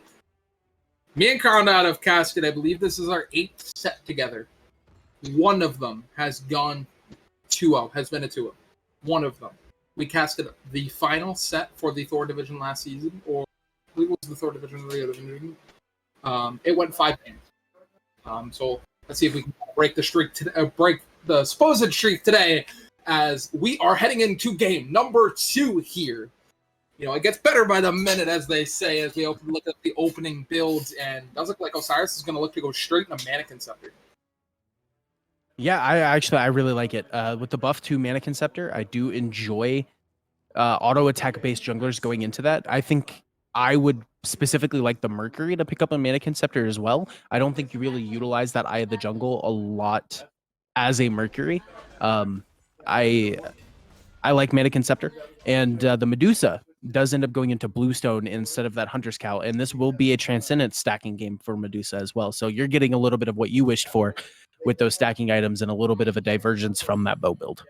Yeah, this is kind of weird to see. I personally like I don't like the bow build per se. Obviously, you got to build it right now. You just got to build it right now. Especially, you were bringing up how Medusa plays off the bow build very well with having our one, scaling off the power and stuff like that. I don't really know if I like going Transcendence here. Going into the bow build when you're building Transcendence is really hard to play because you can't really fight. So played right, again, like if Cocky plays this correctly, I think Cocky is the advantage here. Yeah, getting an attack speed, as we're seeing a lot of damage come through onto Black Mage Vivi, dropping very low, but an early gank from the Osiris does happen. Athena's in a really bad spot here to wrap around, and she will fall for first blood. Soyamoto, another first blood to his name, 2 games in a row. Nightly Koalas strike first.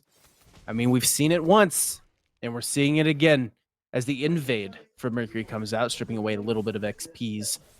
But a really early gank on the side of Sanyamoto, and I really do like that timing for them, as we're seeing another early gank into the solo lane. Cerberus once again being put under pressure. Stun is charged and will not be enough. Black Mage Vivi escapes once again by the skin of his teeth. Nightly Koalas still remain 1 up. Yeah, that nice early game from Sanyamoto. You know, one of the classics things that he likes to do is he's forced to use his beads there. There's fighting in the jungle. This is where Mana Conceptor is perfect as it gives you physical defense, and he's fighting 2 physical gods. Let's see if this makes a play here as Vivi's going to jump over the wall. Unfortunately, they're missing. Nice stun there. Nice stun there as Cerberus is going to pick up the easy stun. The kill is going to be made, and Sanyamoto is going to open up the killing sheet with them. Start of the game. And Mana Conceptor, man, and he already has the tier 2 into that Katana bot. I think I would like an early Hasten Katana to come out of him, especially since you already are this far ahead. You're 2 kills in, you're invading camps, right? That first blood benefit, as we are seeing a lot of aggression coming through onto the duo lane, and the dot damage from Viper shot will do it. Koalas and Crunk strike in the duo lane, making this game 3-0 into the Koalas' favor. Yeah, I mean, another classic duo lane. You know, Koalas and Crunk, 2 of the best friends in this league. You know, they got together after Feeding Frenzy, made the trade to move Crunk to this team, and it has really paid off for this Nightly Koalas team, as it does look like we're going to see more pressure happening in the soul lane as Odin's chopping up this man like a Sunday dinner. Doesn't look like anything's going to happen, though. Cerberus just going to jump away. Yeah, man. Black Mage not having a fun time in this solo lane right now. Now, Cerberus, I think, has a really tough matchup into an Odin. But after a couple items come online, that Vampiric Shroud does offer him a little bit of sustain. But when the Odin entire game plan is just to jump on you and burst you down, that sustain's not going to do you much. And we do see the Stone Cutting Sword finished. I think that item is better utilized in the 2nd or 3rd spot. I think giving you the Hasten Katana to open you up to chase people down in the early game is a lot better, and that's just a personal preference. Yeah, I personally like going Stone Cutting Sword first on Osiris because it opens up that Mana Conceptor damage and allows it to just do that much more damage. I am a big fan of just not going Fatalis on Osiris, as I really think he utilizes it well, obviously, but I think, you know, you don't really per se need it, as his kit is basically based around sticking to someone. I mean, that's true. I can't argue with it, but it's the classic Hasten Katana with Frostbound Hammer build, right? Like, you don't need both, but having both... Oh my god, and the shotgun from Swaganometry. Please, sir, she's already dead. As Nox falls and makes the game 4-0, a perfect game so far for the Nightly Koalas. And they're making their presence felt all across the map. We saw the rotation over into solo. We saw the rotation over into duo. And Swaganometry makes his presence felt in mid. And Crunk is being met by Mercury in the jungle. The flip does come through. A couple of autos do land. And he will just walk away like the 4-armed elephant he is. I think it's Brazier of Radiance, Diff. They don't have Brazier of Radiance, and, you know, it's really paying off. I'm kidding. I think, you know, Trash Pandas they're in a bad position, per se. Obviously, you know, the other team has opened up with a very strong beginning, but you kind of expect that out of an Osiris jungle, Medusa Ganesh ADC lane.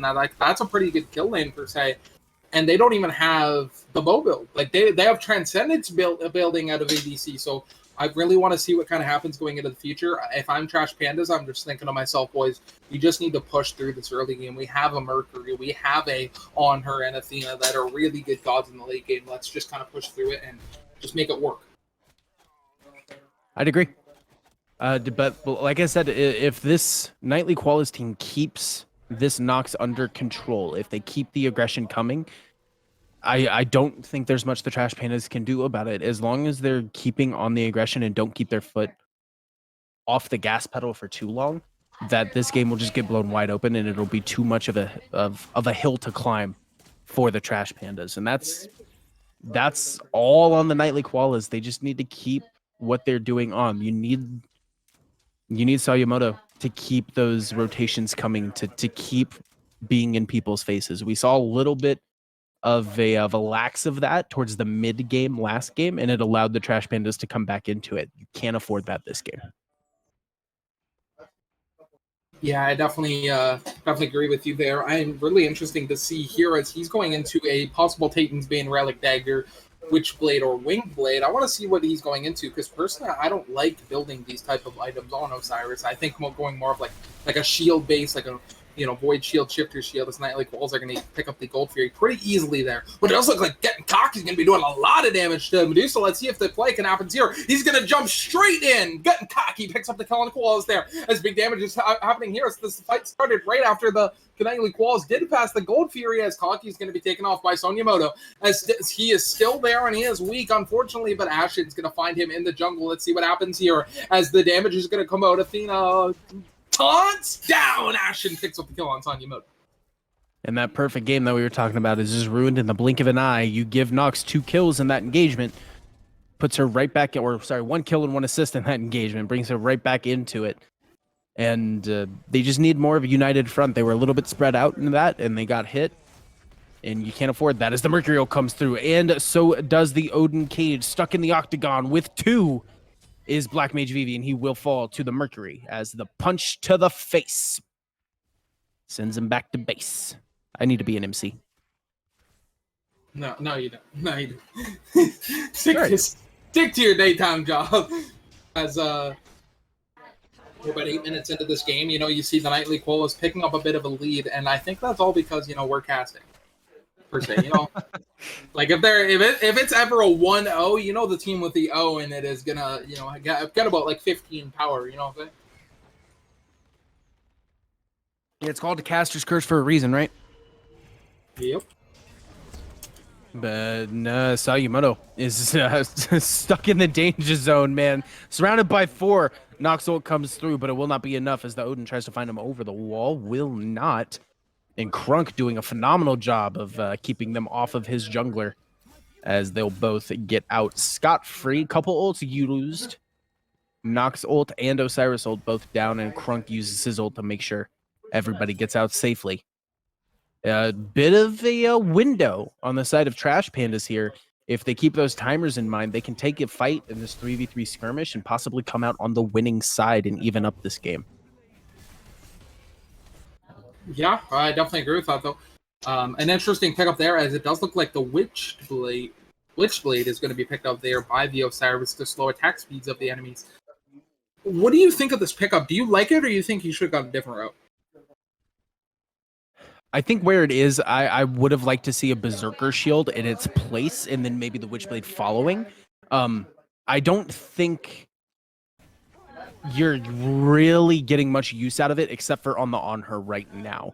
And I don't know if that's where I want my jungler to be at this stage of the game. I think you're mainly focusing around that 3v3 skirmish, and need attack speed in his kit in order to make him feel powerful. So I would have rather to see a Berserker Shield in its place, but what are you going to do?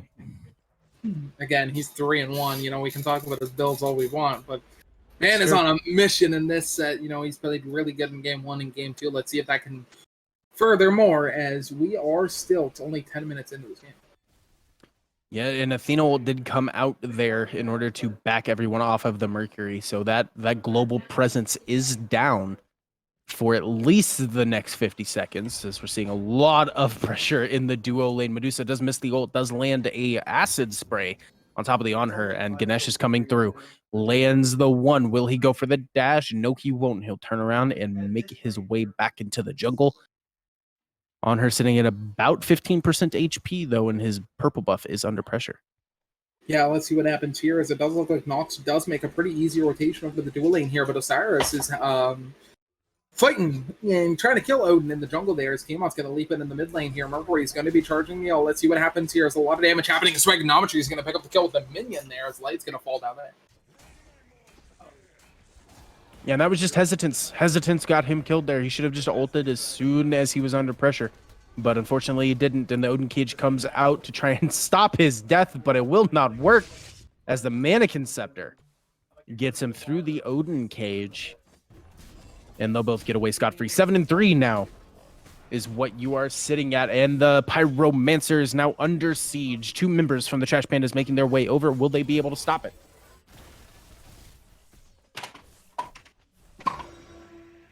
JR's Nightly Qualls are going to pick up the first objective of the map 2 there. Or the second one, sorry. But again, we talk about, the 10 power that they're gaining. It's really helping them. I'm sorry, what'd you say? Lagged out a little bit.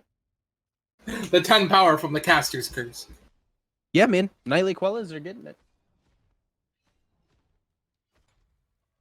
And that I think that's just an extra 10 power onto the Mana Conceptor procs. That's how Yamato is getting. I think that's where it's all going. Oh, I see. So it's 2 power for each player that they just give to Mana Conceptor.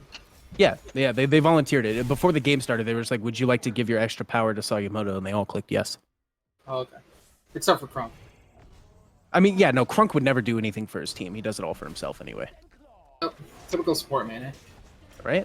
With that being said, we have a pretty big fight in the mid. And talk about Sanyamoto. I see he's going straight into the back line, straight after the Nox. Doesn't look like he's able to pick him off. His tower's doing too much damage there. Let's see if anything goes in here. It's getting cocky. He's going to throw Ganesh straight in the wall. He's going to mow him down. As Yoden's going to jump straight in. He's going to use the cage. Tiamat's going to be trapped in. Already using his abilities. As Tiamat getting cocky, he's going to pick up Swaganometry there. And we did see the Mercury ult come out as well, and Mercury is here as Ganesh is under siege by 4. Oh my god, Medusa ult comes through. Along with the one from Cerberus, we'll be able to pick up Odin, and Sugimoto makes his way in, picks up 1, picks up 2, transitions over to the 3rd. Will he continue? No, he will not. Nox comes through, doesn't land the combo, but lands the silence boom onto Black Mage Vivi, as it is now a 3-for-2 in favor of the Nightly Koalas, but on the retreat they are. Back to their buffs, back to their farm, as Nox is making her way around the corner. Surrounded by 3, does not land the combo, will be forced to dash out. Athena ult comes through just for safety. And back to their respective sides they go.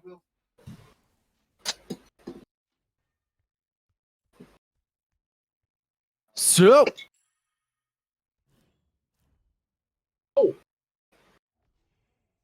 Soul Gem, I think is the name of it, on a knock.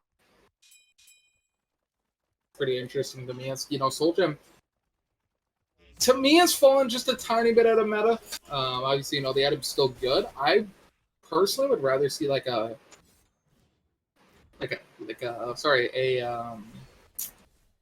Spirit of Mace pick up there as that kind of comboing, with the kit and stuff like that. I think this would be a pretty big pickup. I'd agree. And the Gold Fury, or not Gold Fury, sorry, Primal Fury, under siege by the Nightly Koalas. But with that being said, Trash Pandas know they're here on her, sitting around the back, does have vision on it. And the ult comes through, and they do not secure it, as Nightly Koalas do pick up, I believe it's their 3rd objective of the game. And Mannequin's power, man. That's what I'm telling you, dude. They all answered yes. But with that being said, XP difference and gold difference is fighting towards the Trash Pandas, as they have, really pulled this game back. Yeah, and it's those return kills, the kills that they were able to get onto the Tiamat and onto Black Mage Vivi. Of gold back there. I mean, they shut down the Tiamat. They obviously didn't get any shutdown gold from it, but allowed the Nox to come back into the game, add a couple of coffers into her pockets. I know that's not the actual term. Coffers, what you put gold in. I get it. People, calm down. Chat, don't yell at me. Because I know you guys like to. Yeah. Yeah, I'm just a punk. He's just a leggy man in Discord. It's always Crunk in Arcanine, man. They're always invading my games and just sitting on me. They always gank me. They're not playing the game. They're playing to kill me. Does look like the kin size is the next thing on the mind for Sanyamoto's Osiris jungle build. That to me is probably the most interesting item he's built this game. I like it, but I don't think that's gonna be that would be the prioritize for me. It builds into what he's doing. I think the more attack speed he's going, I don't think King Size is a bad pickup for him. I think it adds a little bit extra into his tanky individuals. But after that, I think I would go into a little bit more of beefiness. Because I think right now what you're sitting on Sugimoto level 13, he is ahead, and that King Size does lend him that ability to just utilize what he's already done this game. Yeah, I mean, with that being said, hovered over there, the cloak is being picked up by the Athena or Bubble per se. Do you think Bubbles should be the play there, or do you like a Height of the Urchin or a Mental Discord a bit better?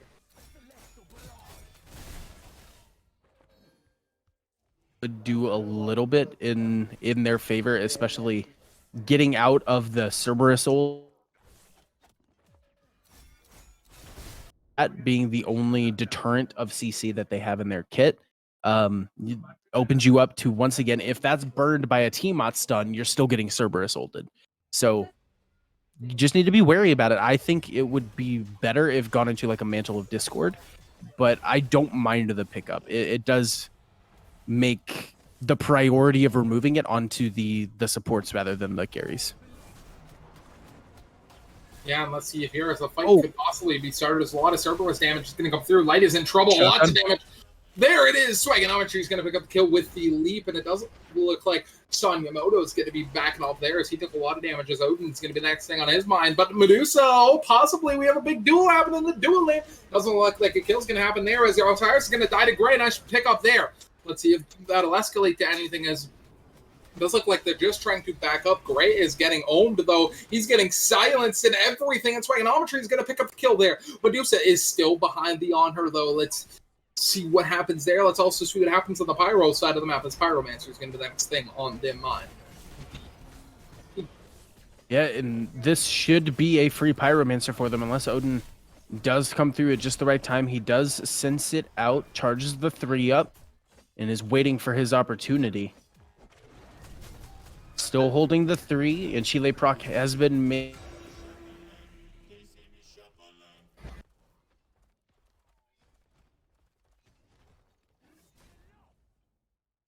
As it does look like Nightly Koalas are going to end up with the Gold Fury there. Pretty sure Crown Hound's mic is lagging just a bit. It's for me on Discord, so it probably is for you guys on the stream. Assuming he'll try to see if he can get that fixed, but that being said, yeah, he said he was having some internet issues before the stream started, so he's just typical Hello? Crown internet problem, Why?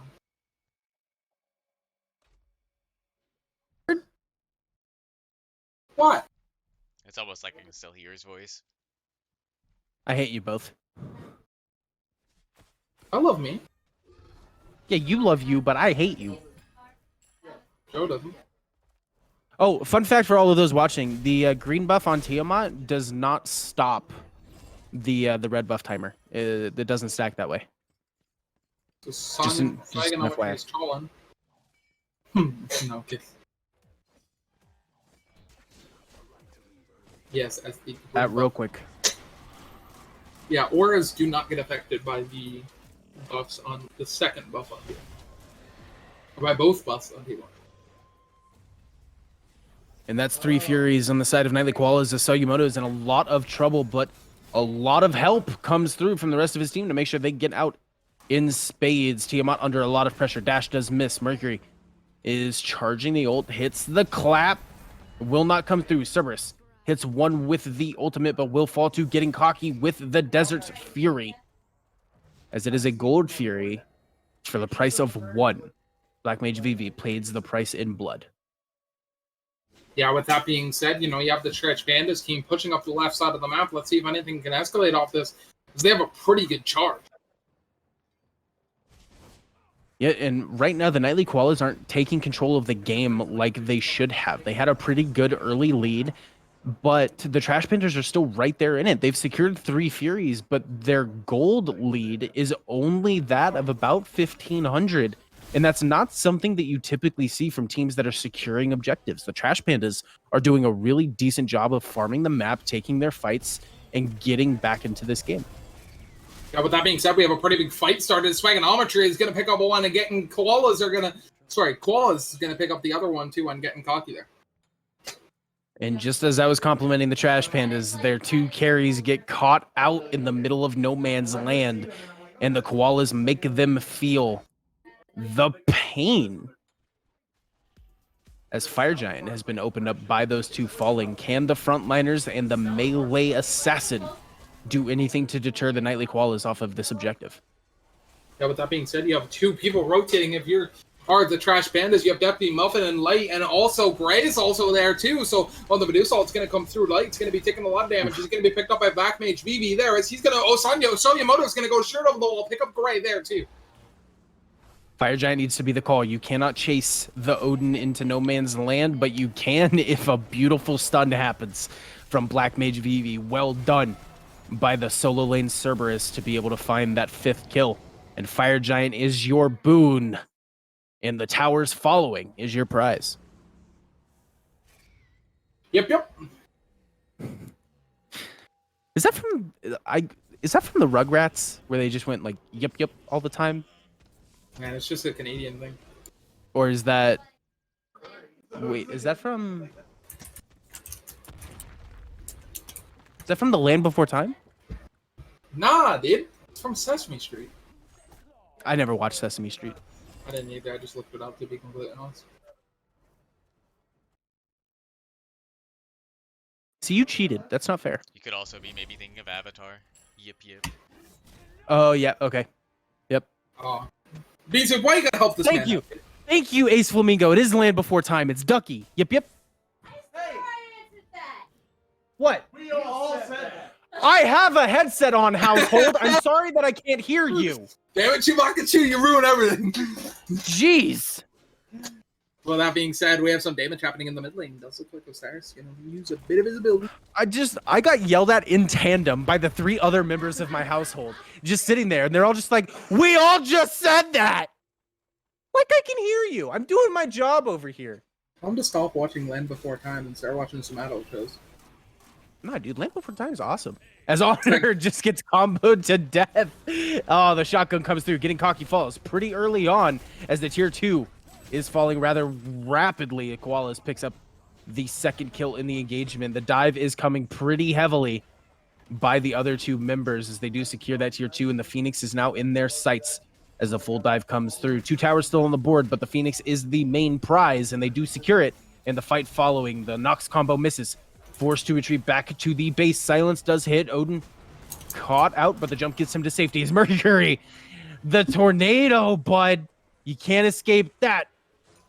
And is it 3 for 0 with the loss of a tower and a Phoenix for the side of Nightly Koalas, and they'll probably pick up the other 2 towers here as well. Staggered death timers on the side of Trash Pandas will make it pretty difficult to defend any of these structures. Yeah, honestly, it does look like Trash Panda synergy is just kind of falling away. It does look like they're not really listening to calls, and they're trying to do. A lot of people are trying to do their own thing. As a nice Athena thought there by Gray, followed up by a lot of damage from Odin there. Doesn't look like anything's going to happen there. As there goes the ultimate from Medusa. Nothing's going to happen there, though.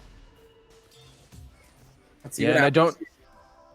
I don't necessarily like trying to go for this 2nd Phoenix. I think you just pick up the last tier 2 on the board, you back, you spend the gold, and you take the fight afterwards. But they're not doing that. They feel confident in their ability as the Phoenix is still under siege. 1 almost falling. Sonyamoto is in the back, getting cocky. Sent back to base for the 2nd time in a minute and a half. That cannot feel good. As Athena ult is used, back into the fight. Taunt lands on 2.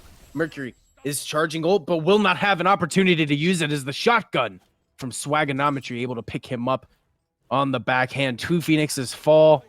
2 towers fall. Will it be 3 towers?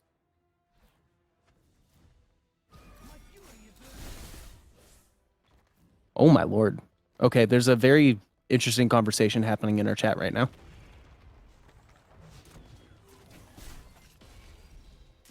Huh. And yes, the 3rd tower does fall. Tier 2's wiped off the board. 2 Phoenixes wiped off the board as well, as the throne room is now opened wide for the Koalas to just make their way into. Hunter, what do you think this Trash Pandas team has to do in order to stave off the pressure from the Koalas in order to make sure that they can stay in the game? They got to start listening to the calls and getting on the same page again. You've seen last game, they were a kind of a really good synergy team. Everyone was on the same page. This game seems completely different. It almost seems like they got a game 1 ego, and it's trailing into game 2 here. I'd agree. I think the Nox combos are falling a little short in these fights. If you land a couple extra of them, it might be able to wipe this Tiamat off the board. But we've seen Tiamat make her presence felt, sitting at 9, 1, and 6. Full build. I think that's sacrificial blood shard or blood shroud. Blood soak choked. Man, I had a 50-50 shot at it and I missed. Yeah, interesting to build that. I think personally, you just go sacrificial shroud. I know on Tiamat, you take a bit more damage, but I like what sacrificial shroud gives over a blood soak shroud. But of course, there's a reason why I'm not the mid lane. I almost think going into Sands of Time would have been better for the Tiamat, or even if going into a conduit gym to build the was it focus gym? Yeah, gym of focus would be better for her. Getting those abilities off and getting the multiple uses of those abilities, adding more, I believe it's damage mitigation on top of what she's doing in the middle of these team fights would be more of a beneficial stat for her. But obviously it's working. Like you were saying earlier, we can debate about builds all day long, but a 9 and 1 and 6 stat line tells all that you need to know. Yep. Fire Giant falls for the second time. Nightly Koalas pick it up, and they're all grouped up on the right side. But the Trash Pandas are a little bit spread right now. Mercury's picking up that Draugr in order to make sure that this Phoenix has a little bit more defense on top of it, and they have that left lane pushed. So that left Phoenix is up and running as the dive comes through. Odin Cage also is used to try and stave it off. Phantom used in response. Tornado hits on top of Athena, dropping her down to about 50% HP. Cerberus is in the back line. Odin forced to jump away with an Athena ult on top of him, and the Phoenix does fall. Fire Giant makes that really simple. And the throne room is now opened really wide for the Koalas to just walk right on in. And Sarumoto still has an ult, and Koalas also does still have an ultimate. Should make this fight relatively simple for them. Those are two big ults to have. And the jump in from Osiris. Yeah, going to go straight over the wall there, picking up a lot more damage. Let's see if this can escalate to anything as the on-style proc went off and put a big effort there as Tiamat went straight to the fountain to try to get the kill, but the Titan's falling down for this Trash Pandas team. Let's see what happens here as Punkaholic misses the dash and goes straight to the backline. So Econometry's going to pick up Light. Cocky's going to pick up one. Cocky's going to pick up two. Light's going to pick up one. VV's going to pick up one. Sorry, not Light. But with that being said, Cerberus is under attack. He's very low. As Deputy Melvin's going to pick up Swagonometry, and Cerberus is the only one left for this Koalas team. Let's see if this is the opening that Trash Pandas needs. The Odin ult's going to come through. Goodbye, VV. The deicide goes the way of the Trash Pandas. And what were you saying earlier? They need to fight more as a team, and that's exactly what happened there. They dumped everything onto whoever the target was, and they were able to walk out with a pretty good defense. The Titans at 50% HP. That's not the best place to be in the world, but you were able to do it once. That means you can do it again. Yeah, I mean, great time from Valhalla channel number 2 to raid us, as that was a big fight for the Trash Pandas. Let's see if this can escalate something. Pushing up mid lane is the Trash Pandas unit. Let's see if they can end this game and take the 2-0. Can they do it? The timers are not in their favor, though. Koalas all respawning in the matter of about 14 seconds. So getting one of those Phoenixes is definitely not on the table. But they do add a little bit more gold in their pockets, able to afford a little bit of those last items that they need. I mean, the gold deficit has spoken. I mean, what's that? About 11,000 or 10,000 gold.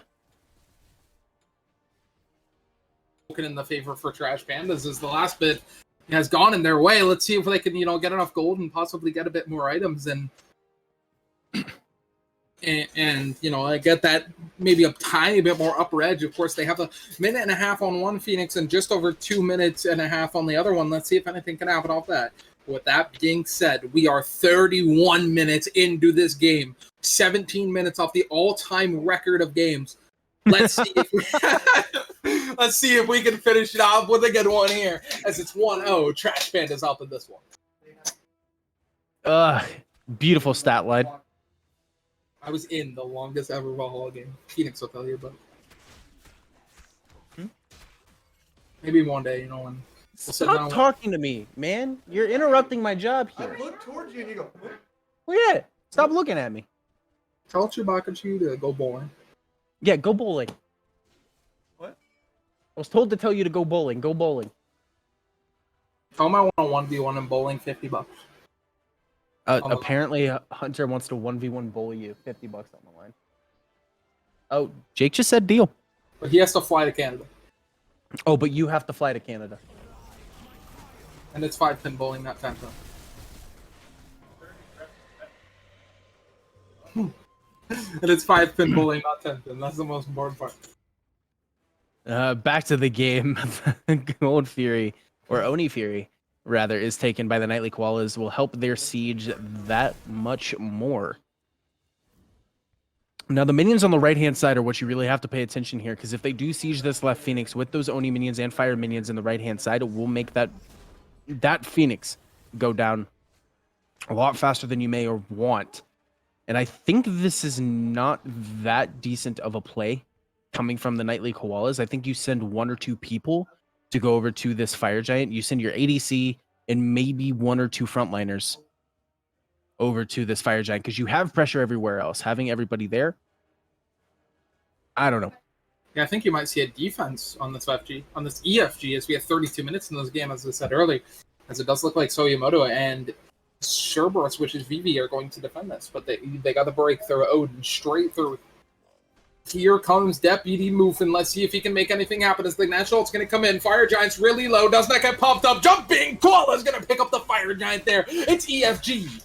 As Gray's going to ult over to try to peel out. The Phantom is going to be used to get out of the Odin cage. Let's see if anything can happen here as Light's going to come through the jungle. Pick up a nice crit there on Ganesha, but Odin's going to be taking a lot of damage. The shotgun's going to come out. No damage is going to come through for that. Vivi is going to go straight over the wall, and he's looking for blood as he should be. But with that being said, all the Phoenixes are up for this Trash Pandas team. Let's see if they can win another Phoenix defense. With that being said, the Phoenix defense is underway, and here we go. The shotgun's going to come out and do a bit of damage. As waves are not really in the favor of this Koalas team, let's see if Soyamoto can possibly pick up a nice 1v1 here in the mid lane and use that EFG wave, or the Fire Giant upgraded Fire Wave for the big Phoenix push. With that being said, a fight started in the right side of the map. It does look like Deputy Mufin's going to pick up a bit of damage, forcing Alcoholic to dash out there. As Soyamoto's going to pick up that mid Phoenix and go straight to the right side as the Phoenix starts on the right side of the map. Damage is going to come in. Nice job there by Nightly Koalas to pick up a double man, all the big kills, triple kill, double kill, everything, and Mama's Spaghetti. But that being said, the Titan is low. It's under half HP as Koalas are looking to take game number 2, and they do. Did you just seriously say Mama's Spaghetti? I love me some Mama Spaghetti. That is my favorite Smite term. God bless. There's no shot you just said that. Phoenix, thank you. Thank you.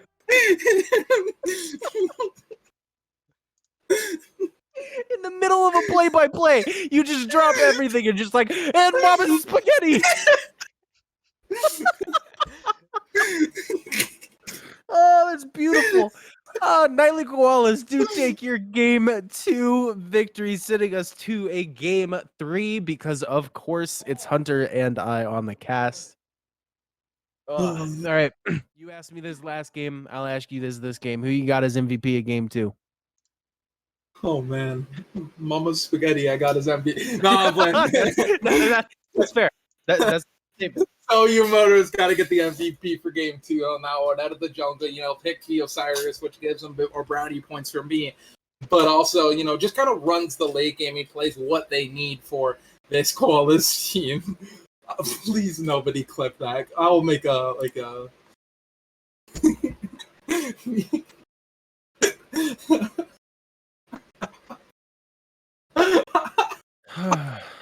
oh man.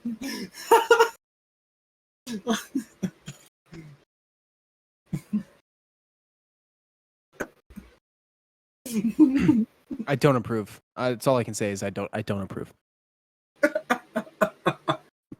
It was funny. I'll give you that. It was a good laugh. Oh. And you say Soyamoto gets the MVP, and I do think that he played a major role in it, but I can't I can't undermine that Tiamat, man. I mean, they let it through, and it was played pretty well by Swagonometry. Sorry. I do think it's what Angriest Arcanine does say. That's a Tiamat diff. That's what that god brings to the table, and I think Swagonometry gets the MVP in my book. Yeah, I definitely agree with you there. Or have to agree with you there. I went with a different MVP, but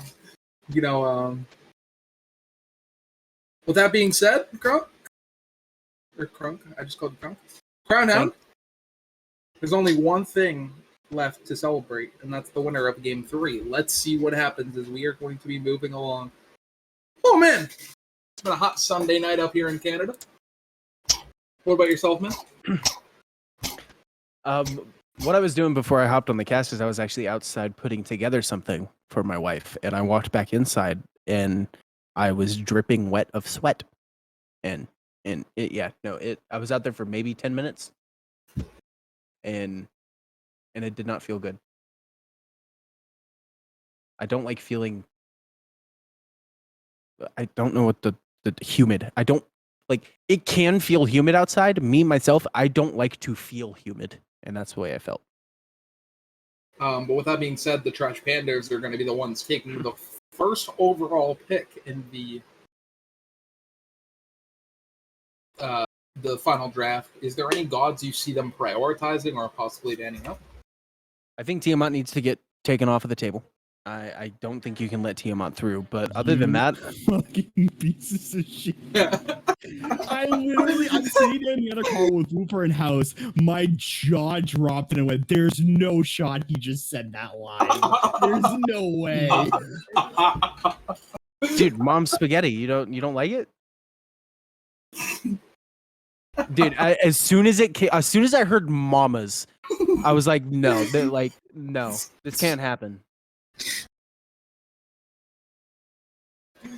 I couldn't stop it either. like being in chair too, man. Like, there's nothing I can do to stop that. Where's the Valhalla clips only? Hold on, I'm gonna make sure everyone sees this.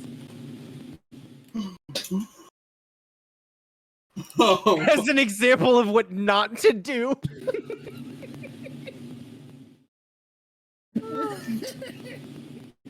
Fucking dipshits. Hey, why am I getting blamed for this? I didn't do it. No, my favorite was the reaction. You're like, "Did you just say?" Like, your voice shot up like 2 octaves. Yeah, and you're like, "Did you just?" And then parents just like, "That's my new favorite. It's my turn." Like, I was dumbfounded. Like, how? All right, here's the thing. If this clip gets 200 views by a week, I will change my Smite name to Mama's Spaghetti.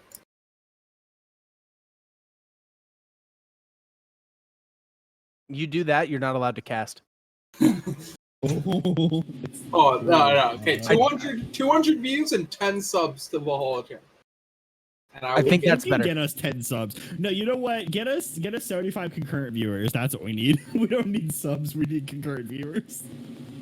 I mean, we were close for a bit. What we'd like to do is, my plan is to get us partnered on at least one of the channels, preferably the main channel, and then we can make a stream team. So then all of like the Valhalla League streamers can all be under the same thing. I love how Phoenix is saying this right on the stream, fellas. Am I? You are. You guys are still streaming? Oh, I hate you. I thought you. Game 3 time, baby. Unless he switched it to the. Unless he turned off our audio. Oh yeah. Man, Phoenix is out here giving a insider knowledge. He didn't check. He didn't put out any feelers. You just went right into it, man. You didn't That's what I'm telling you what the plan is. All right, so everybody, tell your mom, tell your dad, tell your dog, tell everybody to tune into Valhalla League channels on Sundays. It's true. I've already rewatched that Mama's Spaghetti clip.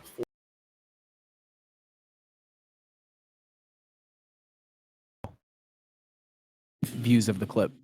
Oh my god. Right.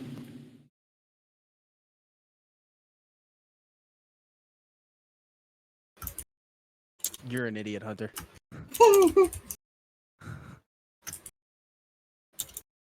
Off it to 250. Are- 250. Are we gonna 3-chair this cast? Phoenix, are you gonna cast with us? Oh my God, there's a game 3. No, I thought it was over. I'm so. No, there's a game 3. That's why we're still live, dude. I'm There's so. a game 3. Oh my. Never You're gonna mind. you can't move now. No. You can't leave now. You already joined this. You're a part of this now. No, Okay. I can't try cast now. No. I need to go eat. I bet my computer's too. No. You need to do it. This is the you made your bed. Now we 3-chair this. Oh no. Why do I have to? I mean, I did want to watch the set anyway, so. Yeah, now you have to 3-chair it. God, 3-chairing, dude. I like how I'm like complaining. Oh about having no! Somebody I'm like- changed my Valhalla nickname.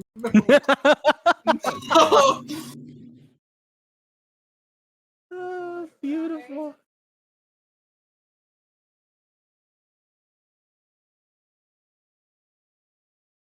I heard my name. What?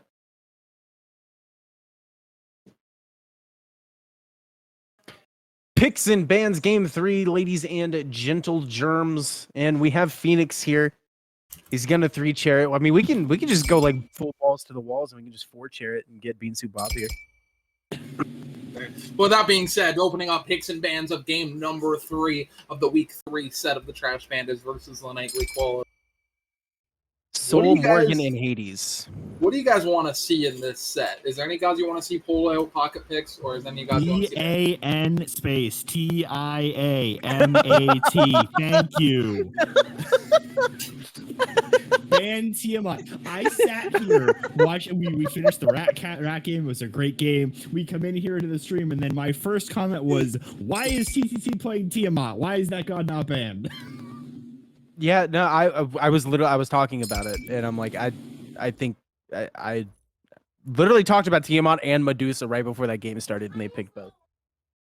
Yeah, I think honestly, if I personally, like, this is personal opinion, I don't think you should ban Tiamat on order side personally, because if your mid laner can play Tiamat, which personally I think anybody can play Tiamat, then you don't have to ban it necessarily. We do see a Yamoja pick first with Soul, Morrigan, Ganesh, Gilgamesh, Tiamat, and Hades all taken off the table. I don't know if I agree with the Hades ban. I don't think Hades is that good. It's a targeted ban. In game 1, Hades ran the gambit, and they're not going to let him play it again. Got it. Who played it? Yeah, Muffin. Oh, okay, Muffin. All right. That man is a legend in the community. God bless. So we do see, we're gonna kind of see what they pick up here. The emoji pick first, though.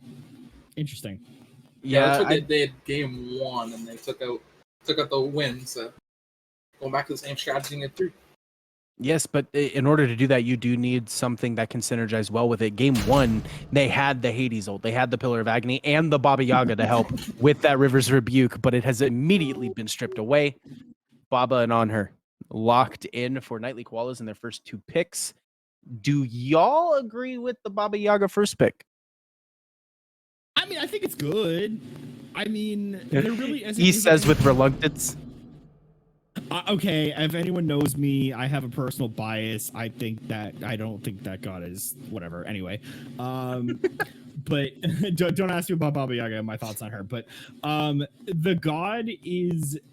I mean, she's looking very good right now. SPL's been playing her. People have been touting that she's very good, especially with the most recent buff. She's been buffed, I believe, 4 times in a row, if I'm not mistaken.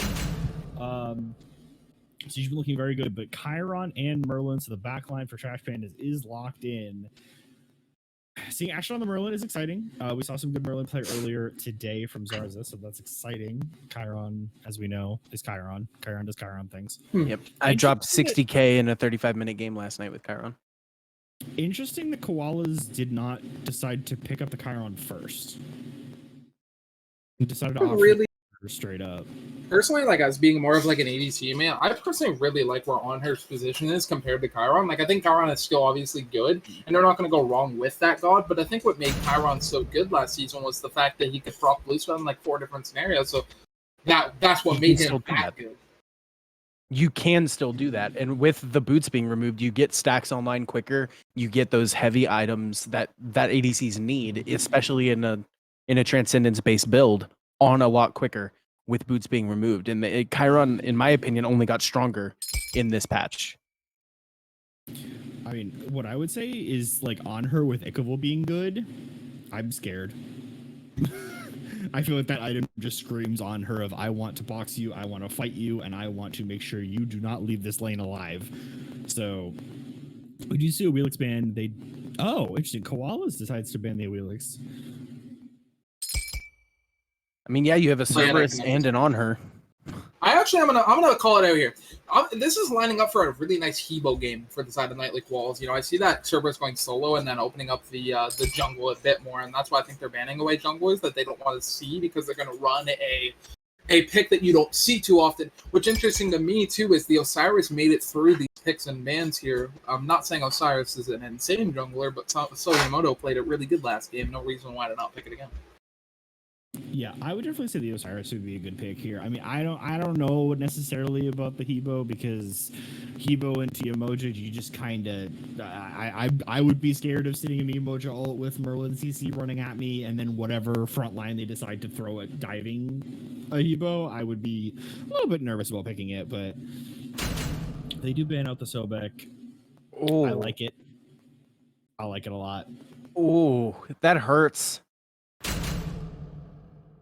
One That draft thing is terrifying. One thing that a lot of people don't realize about this season with the no boots and stuff like that, damaging Guardians are just that much better. You know, Ares is arguably one of the best damaging Guardians in the game, and I think he's a god that really hasn't seen enough play.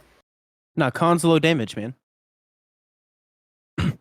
Has anybody here played back when they did the pros and cons for the gods? Yes, I did. Dude, Ares, it was literally in the pros and cons for the god. It literally said cons low damage. Those are real Moving on. No, I'm kidding. But with that being said, Zhong is going to be picked up here. In my opinion, Zhong is, to me, like literally a top 5 solo laner in the game right now. That god is really good. With Bloodsoak Shroud being also really good, as the Ravana is going to close out the draft for the Trash Pandas. Dodgy. Yep, concept called it. Yeah, I could have seen that a mile away. You only have technically 2 CC immune ults in the game on the other side. Dodgy just runs the gambit here, especially piloted by Sayamoto, who has run the gambit in the last 2 games, at least in the first 10 minutes. And Dodgy is only going to make that a hell of a lot worse if you don't have any way of getting out of it. You already have 2 beads burn frontliners to just allow you to do whatever you want in the Ares and Cerberus. Dodgy's scary here. But with that being said, boys, there's only one thing left to ask, and that's who you guys got in this game 3. Nightly Koalas has drafted very well into what Trash Pandas has, and it's going to take a lot of just excellent play by the Trash Pandas in order to be anywhere close to winning this game. Ooh.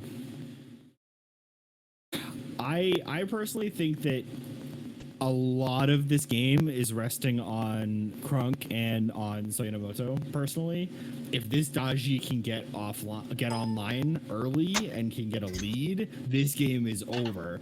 I was talking to a few teammates earlier today, and they've been saying how some of the higher level 1 players have actually been like forfeiting scrims and things that when the jungler is ahead at like 15 minutes, because an ahead jungler is just so difficult to stop in this meta, especially when you are significantly far ahead. So if this Daji gets off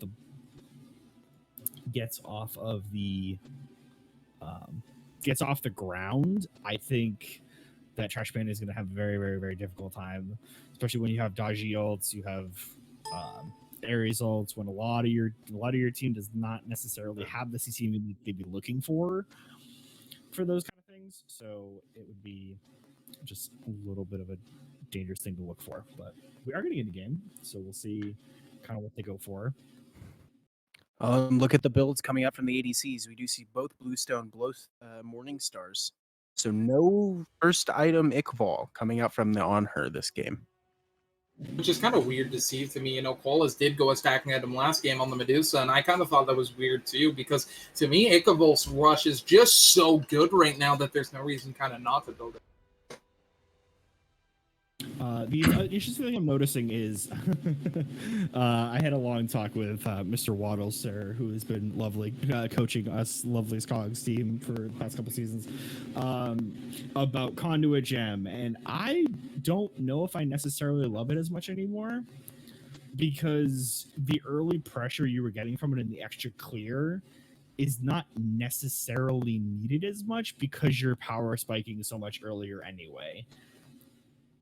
So you're seeing a lot of people in SPL going to Sands of Time, either going to Vampiric Shroud, which is very big for a lot of players. So I'm interested to see in how people kind of navigate it. Interesting to see here. Something to point out is this is the first game where the Trash Pandas didn't do a different start than the traditional start as they do the traditional start this game. Let's see if that kind of plays a factor in the mid 2v2. Interesting to see.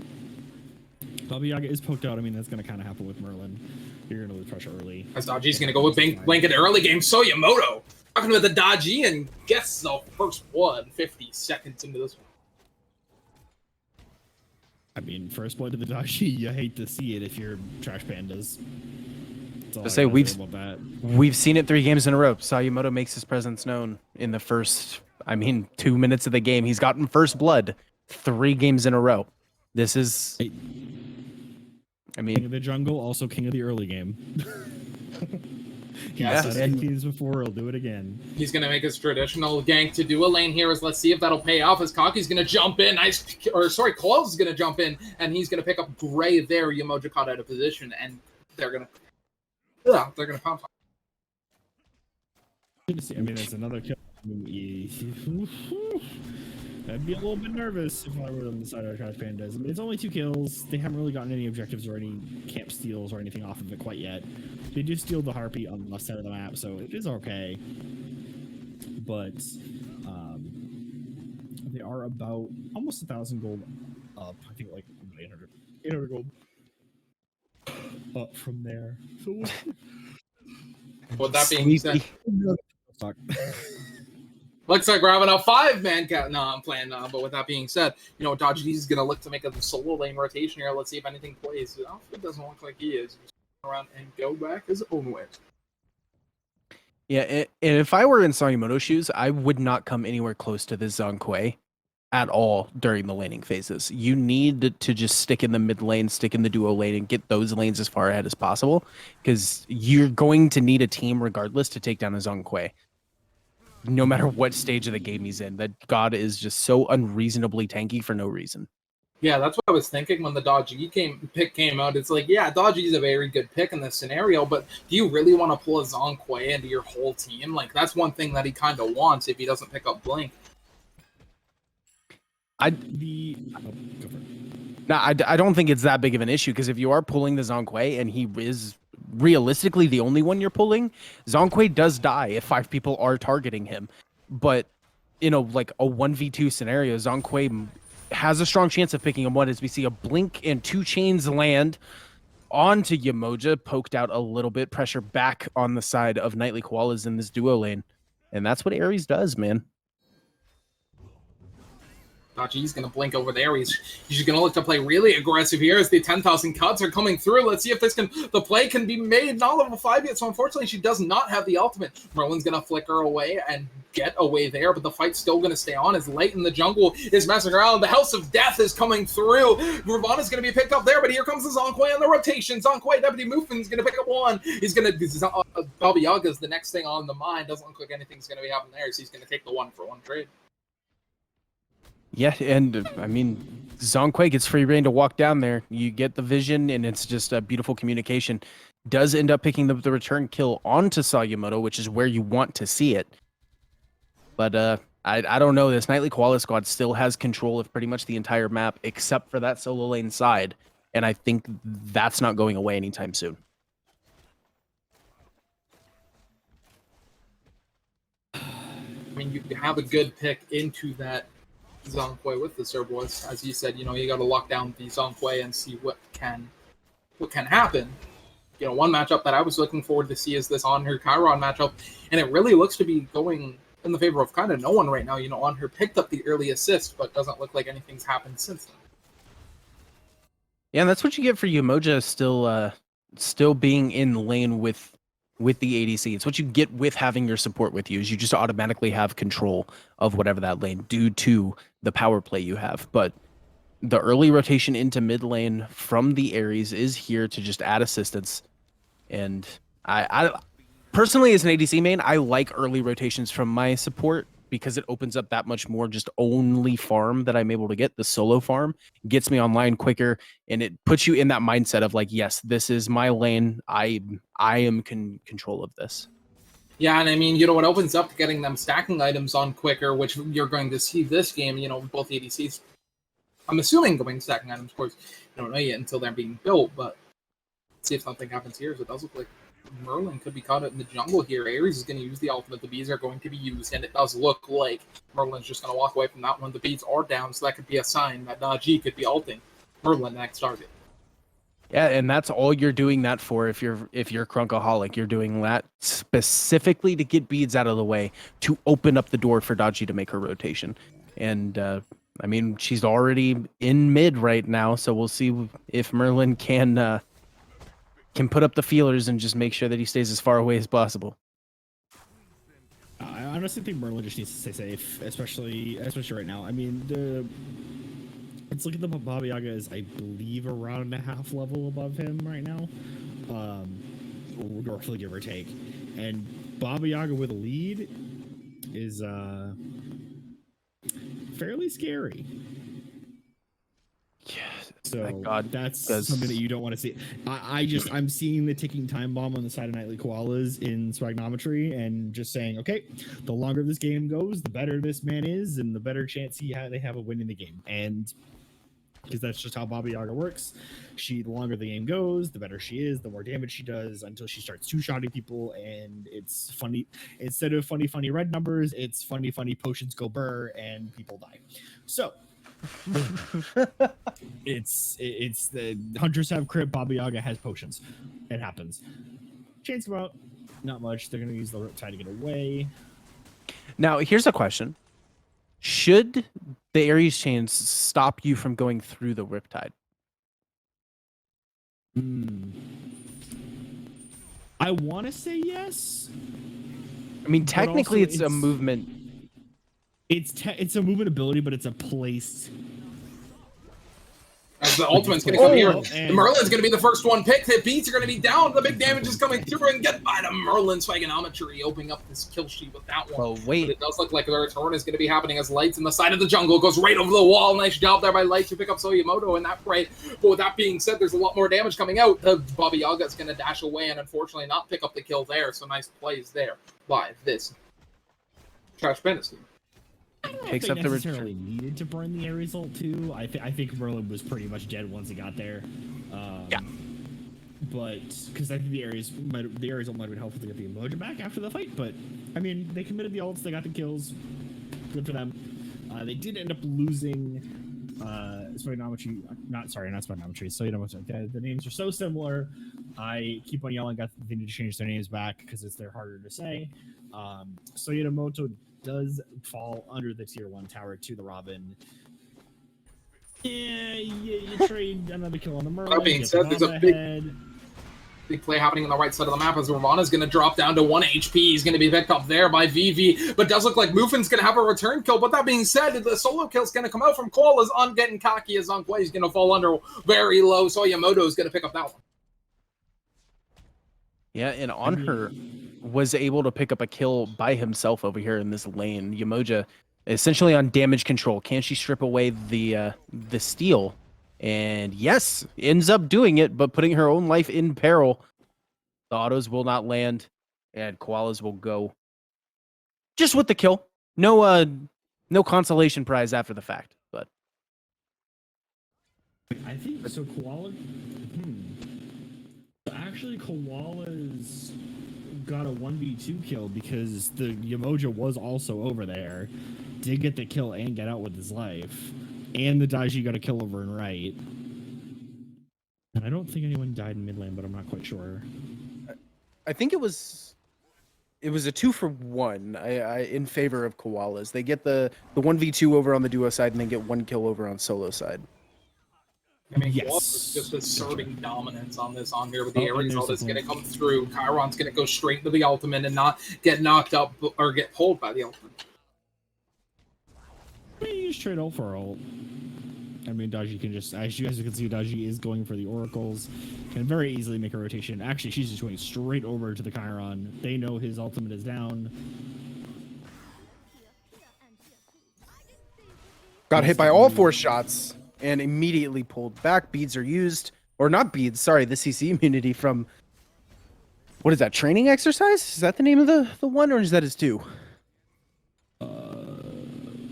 Training exercises is 1, yes. Nailed it! As damage is still coming out, though, as Koalas is going to pick up Ashen in the return. Nice job there by Soyamoto to get an Ashen space to make it easier for him. Yeah, and unfortunately, Gold Fury is not up. We did see in the last 2 games being taken off the board to open up those objectives. We did not see it this game, as they will just have to take the Scorpion as their prize for now and wait for that Gold Fury to come up. Yeah, Zonkwe might be looking to make a tiny bit of a rotation here as that goal. Oh, no, maybe not. He's just going to back away. But that Gold Fury Scorpion, as he said, just got dropped, so making a rotation there would have made sense. Or would have made sense. Maybe not been the right call, but We are seeing a few level differences, and we're seeing a backline 2-level difference on both of the carries on the side of Knightly Koalas. Spydometry and Koalas both have a 2-level lead, and both have 2 kills for themselves. with that being said, looking at Zonkwe's build, he's going into the Tyrannical Playhelm. What's your guys' thoughts on that item? Do you think it's worth building, or? Yes. That item is bloated.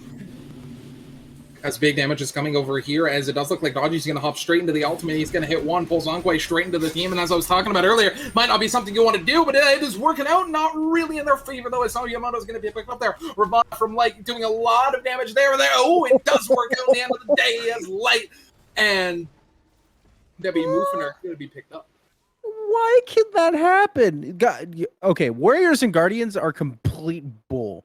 I'm sorry. There is absolutely no way that a Guardian's, like, one Guardian ability should be able to do 30% of a squishy's health. I'm sorry. There's no way. Only an ult should be able to do that.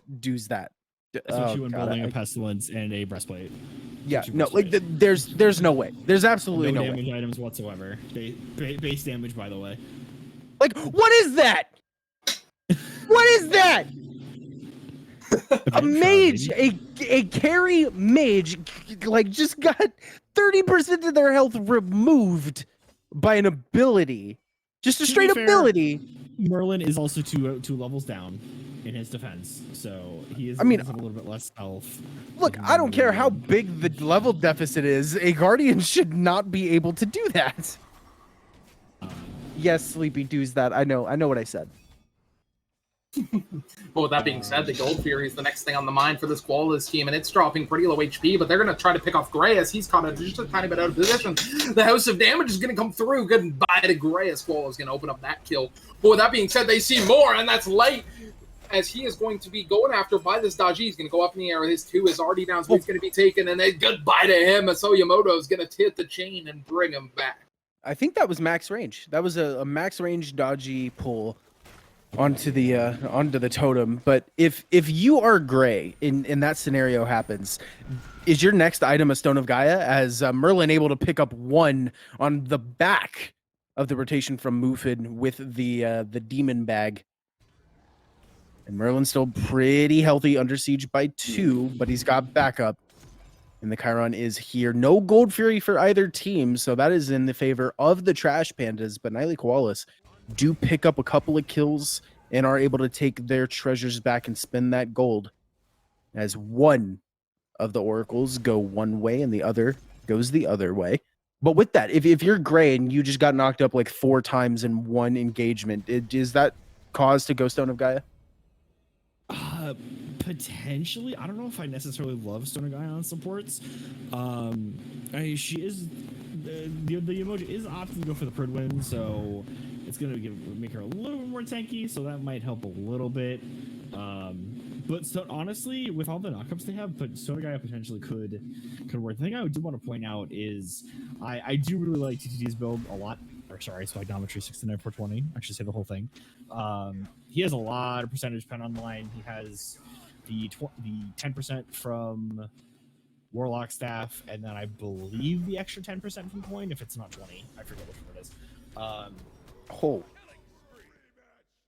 Man, I'm a really big fan of movement, as we did lose Phoenix in the middle of what he was saying, but that little sidestep from Soyomoto there, really good.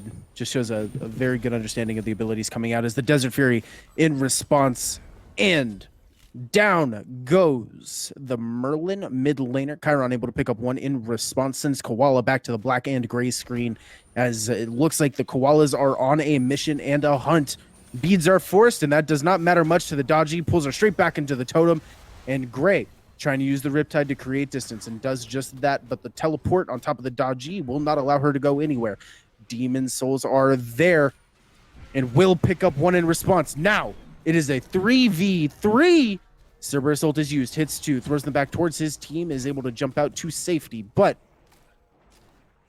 the damage mitigated by the Trash Pandas on the back of this Zonquay. I love you too. Apologize. My Discord decided to reset, so I'm not. I was in the middle of calling something, and then my Discord decided to pop in and out. That was it. It seemed like a very interesting fight. They did get a couple kills here and there. It did look like it went very firmly in the hands of Trash Pandas, as Ares is trying to do some damage here, but might just be caught out. Not sure if you guys caught it, but in that last fight, Koalas did die to the mid camp. He got last hit by it. Jeez. Unfortunate. That's rough. So make sure to. Oh, and Bobby Arg is very to go into him a bit for that one. Oh, and Cocky takes out Black Mage Vivi underneath the tower with the 2 damage from the Chiron ability. Is it another kill over to Cocky, and that's something you love to see if you are Crash Pandas. There was a couple early kills. I think they've actually been pretty good about keeping the Dodgy in check for the most part. She's been able to do some stuff, but overall, I think they've been doing okay with keeping her in check. I do think that they were looking to have some sort of advantage in their lanes, and I think Cocky is now getting into that place here. I mean, we're seeing exactly what happened in game 1, where the Nightly Koalas get off to a fast and very good start. But the team play from the Trash Pandas is what's bringing them back into it. They take a couple of fights, actually have very good team-oriented fights, not individual plays, but actual team fights. And it's bringing them back into it. They get a couple of objectives. They get the Gold Fury, the Pyromancer off of the back of it, and they only give away a tower. It's something that we saw in game 1, and I think the same thing needs to happen from Nightly Koalas. They need to have those team-oriented plays that we saw in game 2, and they're falling a little bit on the short end with that right now. I mean, I know I've talked to the Nightly Koalas a little bit about it. They know where their issues lie, and they've talked about it before. They typically struggle with kind of game shot calling and calls and listening to calls and making sure everybody's on the same page. And I would be a firm believer that this Koala squad has the best early game in Thor. We've seen it 3 games in a row. Consistently won every single early game that I've seen them, that I've watched them play. Every single one.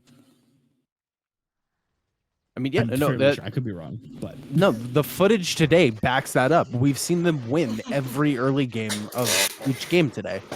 As I am back, and we are ready. Yeah, I definitely agree with you, and I think they definitely do have one of the best early games in Thor. I think one of their biggest things late game is their backline needs to stick together a bit more, as they're kind of easily diveable. Noticing in this game, and I think backline staying together means the biggest thing in team fights, because a Merlin, for an example, a Baba Yaga beside an on her sounds really scary, but an on her solo is kind of not as scary per se. So that would be my kind of biggest thing to add to them. And also playing against them in a couple of scrims, their backline's really easy to dive because they're so spread out in a lot of fights. I will say I know our production assistant was covering it. We do see a bracer of radiance coming out from the Emoja. I don't think I've seen anyone build that item quite yet. She built it game 1. I did not know she built the game 1. Okay, so. Well, that being said, the Ares also going to grab the. Oh, I was watching the Twitch stream by accident. Oops, I'm turning it off. I have it on my other monitor. Big shot over here. No. Whoops. I will say though, I'm interested to see that I think if the Zhonghui had been against a physical soul later, he might have started the tyrannical plate helm. Because I know the Vamp Shroud and Tier 1 tyrannical plate helm, I believe, is 35 physical protections at rank 1, I think. If I'm not mistaken, it's 30 or 35. It's something incredibly insane. We are seeing a lot of golden hand on the side of the Nightly Koalas. And actually, Trash Panda is in gold lead in about 700, 800 goldish. So we will see them be a little bit more even. Jump out from the Cerberus. Merlin is a little bit too far pushed up, but Daji can't make anything happen. And they're going to reset and fire dance for a little bit. Now, do you guys agree with the serrated edge on the Daji? I got mixed emotions about serrated edge being like. I don't hate it. I think it's a good item, but being like more of a jungle player here, like I don't like that item per se on Daji specifically. I personally am a big fan of Titan's Bane, but I think that item is good on Daji. I just personally don't think it, like me personally. But that being said, lots of damage coming out as Daji's going to be picked pretty early. Goodbye to the serrated edge. It's gone now. But Deputy Milfin is still under the attack there, and he's going to use the ultimate as Koalas going to pick up one with his shred build he's got there. Deputy Milfin's going to, Deputy Milfin. Deputy Milfin. With that being said, the damage is still coming out, but one is just going to leap out there as Gray is going to be frontlining as. It doesn't look like anything's going to happen there. So they were just picking off a person out of position. You could really see it there, the difference in the team fights, where as that team fight went longer, they couldn't decide on a target to go to. They kept switching between targets. Now, with that being said, hovering one of Hunter's key phrases, Merlin dropping very low, is surrounded with assistance, though, as it looks like Black Mage Vivi bit off a lot more than he could chew. Was getting cocky, able to pick that kill up, and they'll have free reign on this solo side. Now, Pyromancer is coming up in the next 20 or so seconds, so that could be their prize for winning this fight. Primal Fury left alone all over there. It's a hermit, just like Phoenix. What? Damn! Well, that being said, for the first time this set that me and Count wanted to see in other two games, Kaki's elected to go with the crit build. Or with more of a crit build. So let's see how that kind of plays out. Koala steals it away. Was that a Baba Yaga one? I believe so, or it was a potion. I'm not quite sure. I couldn't really see it. What I will the thing I'll comment on builds a little bit. I don't know if I necessarily agree with Spear of the Magus sometimes. I just think there's a lot of other items that are just better and cheaper. But I will say I do wish I saw a Divine. I know, haha, Phoenix is talking about Divine Ruin, ha, funny ha-has. But I would have liked to have seen a Divine Ruin a little bit earlier out of Spagnometry. Because I think especially against the Emoja, against the Zhonghui healing, who's building a little bit of lifesteal.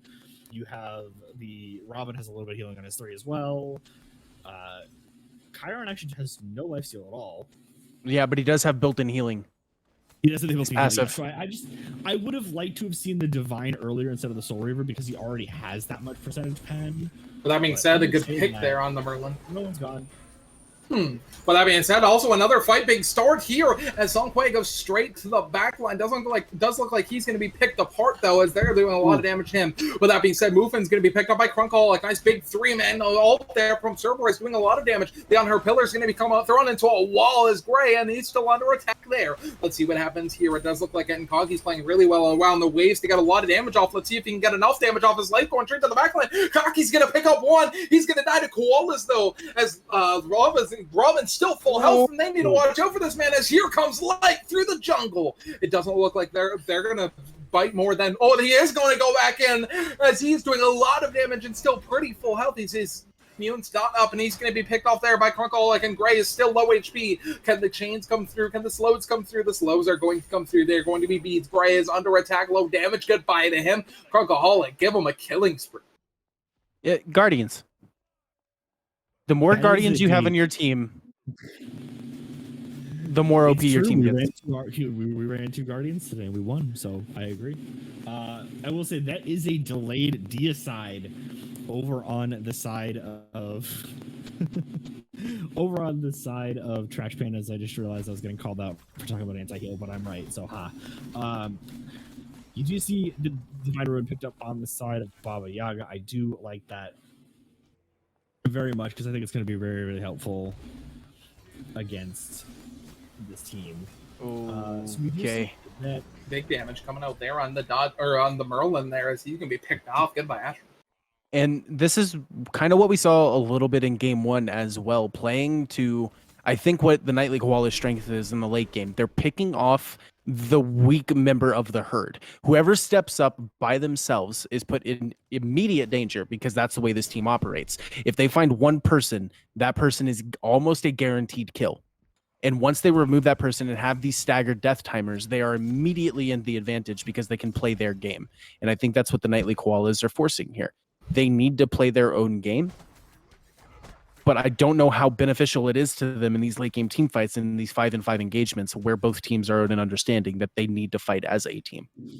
Their result's going to be used there. Unfortunately, not going to hit anyone. they're fishing for it. An item to point out, a big item that's seen a lot of changes is Staff of Meridian. And this is the first time I've seen it built personally in a league set, that I've casted. This first one I've casted on this new patch. Do you think it's good on Merlin? No. Unfortunate. You hate to see it. Cocky dies to the Gold Fury trying to solo it. Unfortunately, it doesn't work out, and that means that Nightly Koalas knows that they can absolutely run things over here. He tried to solo it. Unfortunately, it's not enough. Both I think that's a lot of ADCs, damage. both ADCs have died to a neutral objective. It beats your Bobs. Does a lot of damage. Looks like he's gonna get caught out. This man's in the back giving us the most interesting stats, dude. Next he's going to bring out how much damage and on her too. No, I'm playing. But with that being said, again, going back in the Staff of Meridian, do you think it's worth it on Merlin? Because personally, I think at this standpoint, it's not as... Okay, No, I personally go for it. Being somebody that has a star, almost 2 stars on Merlin, I don't think he utilizes Staff of Mirrodin as well as it may look on paper. I think with him specifically, you want that pin online and you want just straight power. I don't think he utilizes the cooldown as much as some other mages would. And I think you just want to go for that one burst. I'm going to throw an ability, change stances, and then throw another ability. I don't think he utilizes the cooldown a hell of a lot in comparison to somebody like a Baba Yaga, who after the ult comes in, you can throw 4 ones by the time that cooldown goes off. See, my thing is I don't hate the Staff of Mirrodin pick. I just don't like the rest of the build. I think that's my biggest problem. With that being said, damage on Vivi, and Kaki's going to pick him off with the snipe. The dodge EL is going to go straight up in the air. It looks like Gray's going to get the tidal wave off before it happens, though, as we go back to the back line, and there's big damage happening to the Koalas back line as Light is going to go in without no there. That looked very interesting there as Dodgy's going to be picked apart there by Ashen and the Staff Meridian pickup we talk about. As she gets her a kill, as Light's going to fall there too, as Koala's going to get the kill now. Yeah, and unfortunately, pushing further. Merlin has absolutely no mana. If they knew this, they could easily go in. Cocky does. Oh, goodbye. Enjoy the base. You just got an express all expenses paid trip That back man to your just sent him fountain, to Canada. courtesy of the moose. Courtesy And this of the will be a moose fire right giant. over to Canada. Eh? Caboose, eh? Okay, so sorry, my little rant. So I will say, as we possibly see a pause coming out, I will definitely say that I I don't want to be I don't want to have any issues or whatever, but I'm not a huge fan of the way Merlin decided to build this game. I don't think the Chronos Pendant is necessarily the worst thing in the universe, but I just think choosing to not opt into percentage pen until your 4th item is just a little bit tough in this meta when everyone's starting to get tanky really quickly. Like the tanks are getting their tank items online more quickly than they were because they're not granted they're losing tank boots, sure, but I think he wants to go for the Staff of Bearded for the percentage pen, also for the cooldown. It has a nice passive, perfectly fine.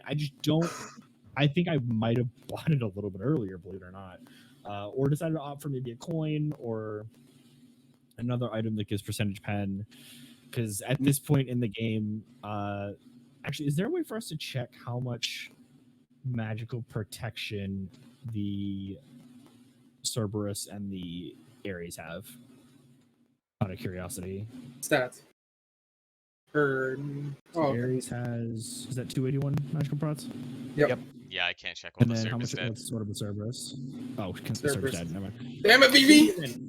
So 281 magical prots, and how much flat pen does that have? I think he has 20 flat pen because it's 10 for Deso and 10 for the other one. Yeah, so 20 magical pen when he has 280 prots is putting him at 260, which isn't really going to do much. Yeah, I definitely see what you're saying there. You know, one of the things I'm going to go back on when we talk about the Staff from Mirrodin, and the reason why I personally don't like it on Merlin is because Merlin have a lot of casting abilities. Like, abilities, I'm pretty sure he may not have a lot, but I think it was 2 or 3, but I think the only, like, efficient Mirrodin use is to Ice Stance.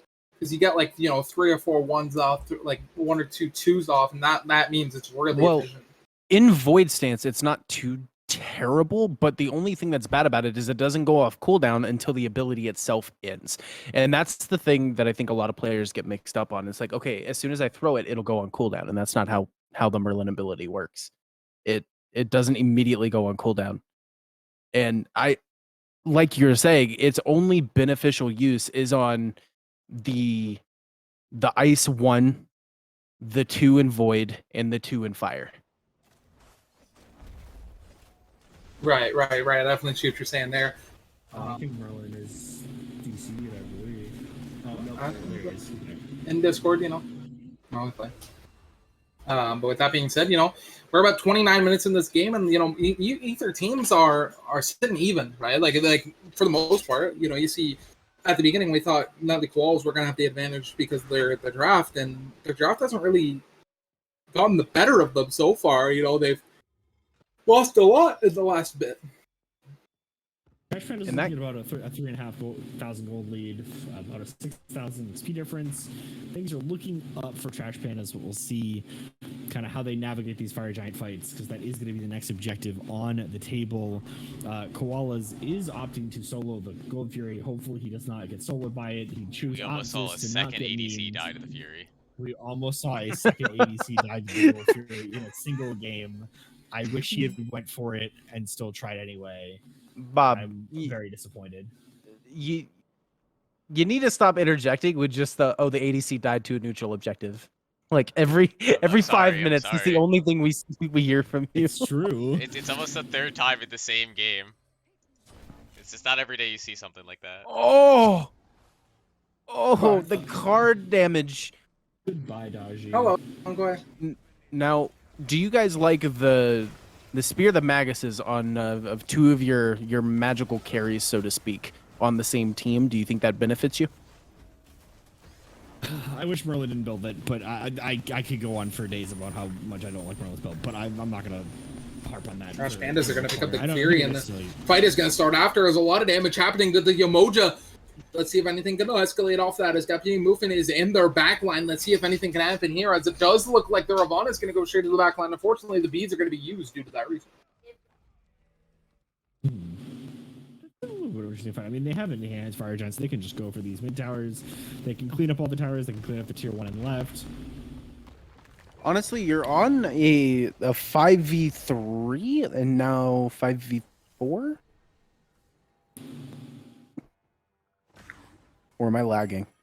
I was gonna say everybody's alive. Right now on the map. Everybody is still alive. Hello? Guys? They look pretty alive Yes. to me. Hello? They look pretty alive to me. I feel like- think we're losing our boy Crowned. Yep, there he goes. I think He doesn't want the three-chair caster anymore. He wants the 2 chairs. Hello? We're losing Crown. Hi. Welcome back. Oh. Hi. There we go. Yeah, they're definitely alive, Crown. Let's see if an EDC will die to Gold Fury again, or Primal Fury. Nah, he's got help. Oh, okay. That's what finally teammates decided do to for you. offer lifesteal. Yay. And an That's EMG. what teammates do for you. I mean, hey, if he just have Deathbringer like 15 minutes ago, it would have been better. Massive Draugr buff. Yep. Huge Draugr buff. I think they're just gonna clean up towers, honestly. Big pull towers left, possibly see the Phoenix. Not quite sure if they're gonna go for it, if they're gonna go for something else. There really isn't anything else on the map, and they haven't hit Fire Giant for a lot more time, so I don't see why they shouldn't. Anybody want a Reese's cup? I wish. Areas used. Those get Yeah, they are. for free. As Dodgy's going to go straight to the ultimate, I don't think they realize that as Robin's going to get pulled straight to the backline. His bees were down from the earlier engagement that they had. Lots of damage happening to him. The Serbolt's going to follow up that. Nice job there, right into the house of damage. Ravon is still alive, though, and it does look like he possibly could get out of this engagement. With that being said, the backline is under attack with the Nightly Koalas team. Deputy went straight to the back line. Now he's running away from the Ares chains as the Bracer of Radiance is going to be used. Ashen's going to pick up one. Let's see if anything more happens here as the Phoenix is under attack. The EFG team is going to pick up the one Phoenix, possibly look for more. Or look for the end game as they're going straight towards the Titan. Big damage onto Ares. He's going to die. Great and Cocky's going to pick up the kill under that. But with that being said, the Nightly Koalas Titan is under attack. Dodgy's going to get picked there. Goodbye, Soyamoto. But the end game could be near as Trash Pandas is doing a massive amount of damage as Merlin's going to use the kit on the Baba Yaga, getting lots of damage off on her. Let's see if that pays off for anything. Doesn't look like it does, but the Titan is still falling. 20% HP is the Titan range. And with that being said, the Trash Pandas are going to be your week 3 victors in this one. So I have a question for you guys. Yes. I'm in the firm belief that the Titans are actually some of the stupidest objectives in the entire game. Right? They attack so slow. They don't have nearly as much health as they actually should. The protections of it are actually like kind of bad. And you can literally just send 5 people underneath a Phoenix, or not a Phoenix, sorry, under a Titan. 4 of them could die and you could still end up winning. I think a pretty decent change to how dives could happen under a Titan like that is if anybody dies while they're being targeted by the Titan. So like if you send a tank underneath it and they end up falling, whether it be to Titan damage or to outside damage, but as long as the Titan is targeting you and you fall underneath of it, the Titan should get healed for however much health that you have, not like however much health that you have built. So like for instance, if a tank dies underneath it and they have 3k health, the Titan would get healed for 3k. That'd be very hard to implement personally. I don't think healing is what the Titan needs personally. I think it just needs more of a threat damage-wise. I personally think like I like I don't know about you guys, but I like slower like defense-based games. And I think, you know, upping like Titan damage or make it like have AoE attacks or even something like that would be nice to see. Well, that being said, set being over, Trash Pandas pick up the win game 3. Who you guys got as the set MVP? Oh, Mufin. Mufin. Mufin. Yeah. Mufin won You them weren't- 2 games. You weren't here for game 1, but if I had to go I off was the gonna say I whole wasn't set, here it'd be for game Mufin. one, Mufin won 2 games. I do think Cocky played a really well game 3 too. Agreed. Cocky definitely played pretty decent. He did die to a Gold Fury, but we'll overlook that. Still better than But- dying to a mid camp. Mufin pretty much carried game 1 on his Hades pick with his team. Opened the door in game 1 for a lot of things that his team was able to do. Game 3, he was pretty much the sole carry until Cocky got his 5th item online. Gotcha. Yeah, but with that being said, game 3 being over and the set is over, boys. I don't got much else to add. Do you? I think we're good. Check back next week for more Mom's Spaghetti. For more Mom's Spaghetti. With that being said, it's been Hunter on the cast. We're all inside Crown Hound. Phoenix joined us for game 2 and 3, and this is Valhalla week 3. Clocking out.